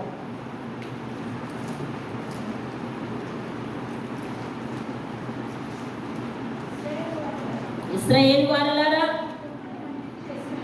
కుమ్మరి మట్టికి చేసినట్లు నేను మిమ్మల్ని చేయలేనా? ఇదే యెహోవా వాక్కు. దేవుని స్తోత్రం కలుగునుగాక. కుమ్మరి తన చేతిలో ఉన్న మట్టిని తన చిత్తానుసారంగా ఒక పనికొచ్చే పాత్రగా ఏమండి కుమ్మరి మట్టికి చేసినట్లట. ఎక్కడి నుంచో ఒక మట్టి తీసుకొస్తున్నాడు, అందులో రాళ్ళను ఏరుతున్నాడు, దాన్ని తడిపి తొక్కుతున్నాడు. ఏమండి పుల్లలు, ఈ చిన్న చిన్న పరిస్థితులన్నీ కూడా ఏది కూడా వేస్ట్ ఉండకుండా అందులో తీసి నిర్మలమైన మట్టిగా, శుద్ధ మట్టిగా చేస్తున్నాడు. అటువంటి మెత్తని మట్టిగా చేసి తొక్కి తొక్కి తొక్కి దాన్ని సారి మీద పెడుతున్నాడు. సారి మీద పెట్టి తిప్పి తిప్పి ఒక అందమైన కొండగా చేస్తూ ఉన్నాడు. మరి కుమ్మరే అంత కష్టపడి ఏ రూపము లేని మట్టిని తీసుకొచ్చి అంత అందమైన కొండగా మలిస్తే నేను నీ జీవితంలో నేను ఒక కార్యం చేయలేనా అని అడుగుతున్నాడు దేవుడు. హల్లెలూయా. కాబట్టి అతనికి అన్నీ తెలుసు అన్న విషయం నువ్వు తెలుసుకోవాలి. ఎందుకు ఇలా జరుగుతుంది, ఏ విధమైన మార్పు తీసుకురావడానికి అని ఆలోచించాలి. ఒకవేళ మన జీవితం ఏదైనా పతనమే చెందింది, మన జీవితంలో ఏదో ఒక ద్వారం మూయబడింది, తెరవబడట్లేదు, లేదా మన జీవితంలో ఒక పని జరగట్లేదు, కానీ జరగాలని ఎదురు చూస్తున్నాము, ఎందుకు కావట్లేదు అని అంటే ఏమో ఆ కారణం చేత నిన్ను భక్తి జీవితంలో ఆయన ఎలా వంచాలనుకుంటున్నాడు, నిన్ను భక్తి జీవితంలో ఎలా తన దగ్గరికి తీసుకొచ్చుకోవాలనుకుంటున్నాడు, ఎలా తనకు ప్రియమైన సొత్తుగా చేసుకోవాలనుకుంటున్నాడో నువ్వు అలా మరిచిపోయిన తర్వాత ద్వారం తెరవబడిపోతేమో. హల్లెలూయా, హల్లెలూయా. నమ్మితే దేవుని స్తోత్రం చెప్పు. ఒకవేళ ఒక కష్టమైనది ఉంటే, దేవా నేను ఎలా మరించుకోవాలి సార్, ఒక శ్రమ ఉంటే, అయ్యా ఒక ద్వారం మూయబడింది, అయ్యా నేనేం చేయాలి. ఒకవేళ దేవుడు ఏదైనా వాక్యంతో మాట్లాడి చేయమన్నాడే, ఆ చెయ్యి ఆ రోజు నుంచి దేవుడు మూసిన ద్వారాన్ని ఖచ్చితంగా తెలిసి బంధకంలో ఉన్న ప్రతి పనిని విడిపించి, అర్థమవుతుందండి, నీకు ఆటంకంగా ఉన్న ప్రతి పనిని విడుదల చేసి దేవుడు నీకు అనుకూలింపజేస్తాడు. దేవుని స్తోత్రం. ఆయన ఇచ్చే తర్పీదులో కొంచెం సేపు నలగాలి. దేవుని స్తోత్రం కదా. పెద్ద పోలీస్ ఆఫీసర్ అయిపోవాలి అని అంటే వాళ్ళు ఎన్ని చేయాలో మీకు తెలుసు కదా. అందుకని అవన్నీ సుఖాలు కష్టాలు, కష్టాలు సుఖాలు చెప్పండి. అలా కాదండి ఒక్కసారి పోస్ట్ ఇవ్వడానికి ఏమవదా, అలా అడగడానికి లేదు. ఇవన్నీ చేయాలి. లాంగ్ జంపులు చేయాలి, హై జంపులు చేయాలి, షార్ట్, ఇవన్నీ నాకు తెలిసి తెలియదు చాలా ఉన్నాయి. ఇప్పుడు ఆయన ఉన్నారు చాలా మంది, మీకు తెలుసు, మీరు చదువుకున్నారు చాలా మంది, నాకంటే విస్తృతమైన జ్ఞానం మీకు. మీ జ్ఞానం లేదు, నేను ఎప్పుడు చిన్నదాన్ని. ఏమండి, అన్నీ పాస్ అయితేనే కానీ రాదు. శిక్షణ లేకపోతే సుఖం లేదండి. ఈ శిక్ష, ఈ కష్టం అంతా కూడా, లేదా ఈ ఆటంకము, ఈ ఫలింపు లేనితనము, అది దేవుడు మనల్ని ఓడుగా మిగల్చడానికి కాదు, మనల్ని షైన్ అప్ చేయడానికి. దేవుని స్తోత్రం. అంటే మనం ప్రకాశవంతమైన విశ్వాసులుగా మారిన తర్వాత దేవుడు ప్రతి ద్వారాన్ని తెరుస్తాడని. దేవుని స్తోత్రంగా. ఏమంటున్నాడు? 45వ అధ్యాయం 2వ వచనం చదువు. నీకు ముందుగా పోతూ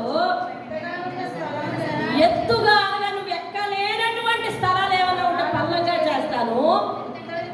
ఒకవేళ నీకు కార్యము జరగకుండా ఇత్తడి తలుపులేసి ఎవరైనా బిగిస్తే కనుక నేను వాటిని గుల్లగొట్టేదని అంటున్నాడు. దేవుని స్తోత్రం. హల్లెలూయా. ఎనప గడియలను వెనకగొట్టేదని అంటున్నాడు. దేవుని స్తోత్రం కలుగునుగాక. కాబట్టి ఆయన ఎదురుగుండా మూసిన గర్భాలు పెద్ద లెక్క కాదు, మూయబడిన మన పరిస్థితుల ద్వారా మన పెద్ద లెక్క కాదు. ఇనుప గడియలను, ఇత్తడి తలుపులను పగలగొట్టి, ఇదిగో నీకు ఎవ్వరూ బంధించడానికి వీల్లేదు, నేను నలుదిక్కులకు సెలవిస్తా, బిగపట్టవద్దు, విడుదల చేయాలి. దేవుని స్తోత్రం. ఆయన మాట వినాలి, కొనసాగిద్దాము. మోకరించండి. ముత్యం లాంటి మాట 45:2. నేను నీకు ముందుగా పోవచ్చు, మెట్టగా ఉన్న స్థలములను సరాళము చేసేదాన్ని, ఇత్తడి తలుపులను పగలగొట్టేదను, ఇనుప గడియలను విడగొట్టేదను. దేవుని స్తోత్రం కలుగును.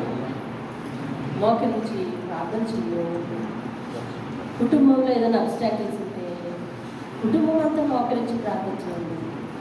విశ్వాస జీవితంలో నీకు తర్పీదిద్దామనుకుంటున్నాడేమో దేవుడు.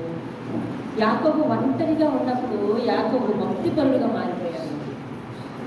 యాకోబు ఒంటరిగా ఉన్నప్పుడు యాకోబు భక్తిపరుడుగా మారాడు. దేవుని స్తోత్రం. ఆ ఒంటరితనమే గనక తన జీవితంలో లేకపోతే అతను భక్తిపరుడుగా మారే ఛాన్స్ లేదు. అలా నీ జీవితంలో అది మంచిదేమో. ప్రతి కష్టానికి భార్యాభర్తలు ఇరువురు కలిసి ప్రార్థన చేయండి. నీకు బిడ్డలు ఇచ్చారా, బిడ్డల జీవితాల గురించి కలిసి ప్రార్థన చేయండి. ప్రతి ఇంటిలో భార్యాభర్త ఎలా ప్రశ్నించుకుంటారు, నాతో కలిసి భోజనం చేసి ఎన్నాళ్ళయింది అని అడుగు. నాతో కలిసి ప్రార్థన చేసి ఎన్నాళ్ళయింది అని అడగగలవా? అటువంటి స్థితిలోనికి వెళ్తావా నువ్వు? ఏదో జరిగిపోయిన తర్వాత దేవుణ్ణి నిందిస్తావు ఎందుకు, మనుషులు నిందిస్తావు ఎందుకు? నువ్వు కదా చేసుకున్నది అదంతా. మంటి పెంకుల్లో ఒక పెంకు ఉమ్మడితో వాదిస్తుందే. నేనెంతో దాని విషయంలో కృషి చేశాను, మట్టిని తొక్కాను, సార మీదకి ఎక్కించాను, కుండం చేశాను, పగిలిపోయి పెంకయ్యి నన్ను ప్రశ్నిస్తుంది. కాబట్టి దేవుడితో ప్రశ్నించాడు. పగిలిన ప్రతి స్థితిని బట్టి, మూడైన ప్రతి స్థితిని బట్టి, సఫలం కాని ప్రతి పరిస్థితిని బట్టి దేవుడు ప్రశ్నించడానికి ఏం లేదు. తొంగి చూడు, తొంగి చూసుకో. సరే, ఏ విధమైన అతిక్రమం ఉన్నా మంచు తొలగిపోవునట్లు, మబ్బు విడిపోవునట్లు నేను చేస్తాను. పరిశుద్ధుడానికి వందనాలు, నీ బంగారు పాదాలకు స్తోత్రాలు చెల్లిస్తున్నాను. అమూల్యమైన సంగతులతో నీ కృపా కనికరాలను వివరించుకున్నాను. జీవితం సరిపోతుంది. ఎన్నెన్నో అద్భుతమైన సంగతులు మాతో మాట్లాడుతున్నాం. అయ్యా వీటన్నింటినీ గ్రహించి విశ్వాస జీవితంలో బహు వృద్ధి పొందడానికి సహాయం అందించండి. కుటుంబాలుగా మోకరించి ప్రార్థన చేసేవారుగా, నీ కొరకు ఎదురు చూసేవారుగా సహాయం చేయండి దేవా. వారి పరిస్థితిని బట్టి ఇప్పటి వరకు ప్రశ్నించారు. అయ్యా నేను ఒక ఘోరమైన పాపిని, నా ప్రతి పరిస్థితిని బట్టి ఎందుకు ఇలా చేసామని నేను ఎన్నోసార్లు గుచ్చి ప్రభాతాన్ని హింసించాను. అయ్యా నాకు ఇట్టి ఆదరణ మాటలు నాకు తెలియదు అయ్యా తండ్రి నాయన. కాబట్టి వారు కూడా తెలియక నిన్ను ప్రశ్నించారు. అయ్యా నన్ను క్షమించిన రీతి వారిని కూడా క్షమించి వారి జీవితాల్లో అద్భుతాలు జరిగించండి. ఏ కార్యము బంధించి ఉంచబడకుండా ప్రతి ఇత్తడి తలుపు ఇనుప గడియాలను పగలగొట్టి నేనే యెహోవానని తెలుసుకున్నట్టుగా వారి జీవితంలో అద్భుతమైన కార్యాలు జరిగించుకుని ప్రార్థన చేస్తున్నాను. మీ నామానికి మహిమ తెచ్చుకోండి, పశ్చాత్తాపం కలిగించండి. అయ్యా తండ్రి నాయన, ఎన్నడైనా ప్రభాతాన్ని మీకు ఎదురుగా వాదించే స్థితి ఎవరికి వద్దు బాబు. మీకు స్తోత్రాలు చెల్లిస్తున్నాను. దయచేసి ప్రతి ఒక్కరి విషయంలో మీ చిత్తాన్ని జరిగించి అయ్యా ప్రతి ఇంటిని నాయన అయ్యా తన దుష్టుడు వారిని ముట్టకుండా ఇత్తడి గడియలు ఇనుప గడియలు వేయమని ప్రార్థన చేస్తున్నాను. అయ్యా తండ్రి నాయన, మా కొరకు రక్షణ కొరకు ఇత్తడి గడియలను ఇనుప గడియలు వేస్తానంటారు. అయ్యా తండ్రి నాయన, మాకు కార్యం జరిగించే వారి విషయంలో ఇత్తడి తలుపులు పగలగొడతానని అంటావు. అయ్యా తండ్రి నాయన, నువ్వు ప్రేమించే వారి విషయంలో నువ్వు ఏమైనా చేయడానికి సిద్ధపడిన దేవుడు కనుక నీ మాట గొప్పది తండ్రి, నీ మాట గొప్పది, నీ వాగ్దానం గొప్పది. దాన్ని పొందుకోవడానికి ప్రతి ఒక్కరిని సిద్ధపరచుకుని నామాన్ని నిర్మించుకోండి. మహిమయు గంతి ప్రభావాన్ని మీరు పొందగలను. అయ్యా తండ్రి ఎన్నో అనుభవాలతో వారిని నింపండి. అయ్యా సానదేరిన ప్రభు భక్తి జీవితంలో వారిని నడిపించారు. పదునైన భక్తి జీవితంలో నడిపించారు. దీవించి ఆశీర్వదించండి. యేసునామమున అడిగి వేడుకుంటున్నాను. ఆమేన్. ఆమేన్. యేసు రక్తమే జయించిన రక్తమే జయించిన ప్రవేశమే సంపూర్ణ విజయం కలుగుగాక. అపవాది క్రియలకంత రక్షణ కలుగుగాక. తండ్రి అయిన దేవుని ప్రేమ, కుమారుడైన యేసుక్రీస్తు వారి యొక్క కృప, పరిశుద్ధాత్మ యొక్క అన్యోన్య సహవాసం సదా మనకు తోడై నడిపించి చక్కని విశ్వాస జీవితంలోకి మనల్ని నడిపించి ప్రార్థనా జీవితంలో ఎదిగినట్లు చేరుగాక. ఆమేన్. ఎందుకు దేవుని పెట్టడం